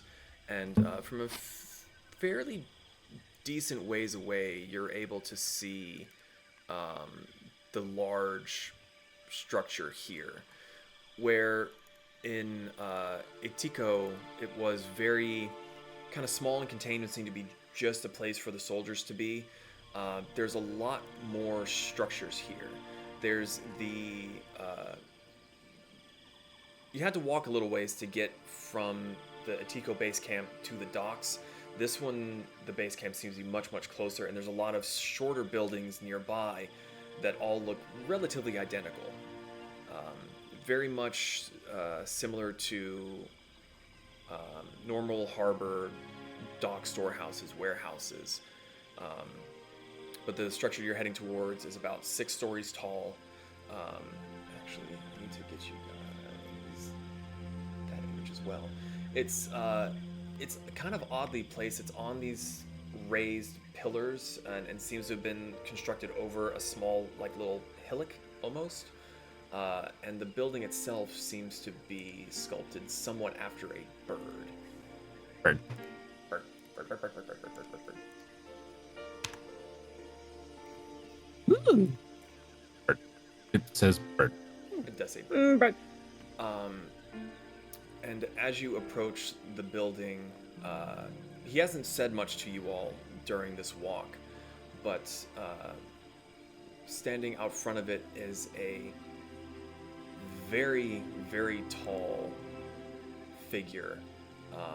Much like Tlani is wearing a lot of jade on his person, has kind of a long ponytail, but it comes up from the top of his head and spills down his back. Very ornate clothing with a big kind of belt, skirt kind of thing. Is holding a jade, almost staff walking stick. Definitely looks like the guy in charge. Let me see. He does appear to have tattoos of a sort, but whereas the other tattoos, like what you see on Chima, are normal ink, it almost looks like he has gold inlaid into his own skin. And this man is gigantic, almost very easily dwarfing Brick. Damn! And That's a big bitch. as he's walking along, Chima gestures with his metal hand, pointing. That is the Tepetl Arendi. He is the one the letter says you are to speak to. And Thank you very much. the last little image there. Oh, god damn. That dude is substantial. So I want to fight him. No, you don't. as you approach the tall figure, Chima is in front, and he barks out in Aztlanian to the commander, hails him, gestures over his shoulder with his natural hand. You've got visitors, Arendi, from Etiko and Jamale. They have business here. And he walks up with the letter that you had been given from Quetzal and hands it over. The large Goliath grabs it with his one free hand that's not holding his little cane, reads it over, kind of crumples it up in his hand, and grunts out, "Welcome to Tlaco." And that's where we're going to end. Did you for say the this? night. Oh, okay. Real quick, Arendi is A-R-N-D... No, E-R-E-N-D-I. E-R-E-N-D-I. Yes. So, thank you all so much for joining and watching or listening. If you're listening to us in the podcast form, happy to have you. Hope you're enjoying yourselves. Any closing questions, comments, concerns? No, awesome. Join us next week when I hopefully have a leveled up group for Storm King Chaos. Yep. Fucking dick. Next Friday, we'll be back on Storm King's Chaos with Zeke being the DM over there. Lots are happening in that campaign. Tune in to check out how the Mercs for Hire deal with the craziness that has ensued lately. Dragons, giants, and more. Oh my. Oh my. Oh yes. And again, dragon. we do play a lot of other games throughout the week. That's not just D&D. So if you want to join in on some of that fun, Discord's in the chat here. It's down in the descriptions below. Feel free to join us, hang out, lurk, chat, or just share funny memes. Yes. So Come until the next time lurk we with go us. live, which will probably be Pez Plays, may or may not be more Helldivers. We kind of decide that by the seat of our pants when the day comes around and we feel like playing. But Yep. until then, have a safe week, have a great weekend, don't do anything dumb. We want to see you come back and everybody be happy, healthy, and hale. So, yeah, that's all I got. So we'll see you the next time we go live. Good night, everybody! Bye. Bye.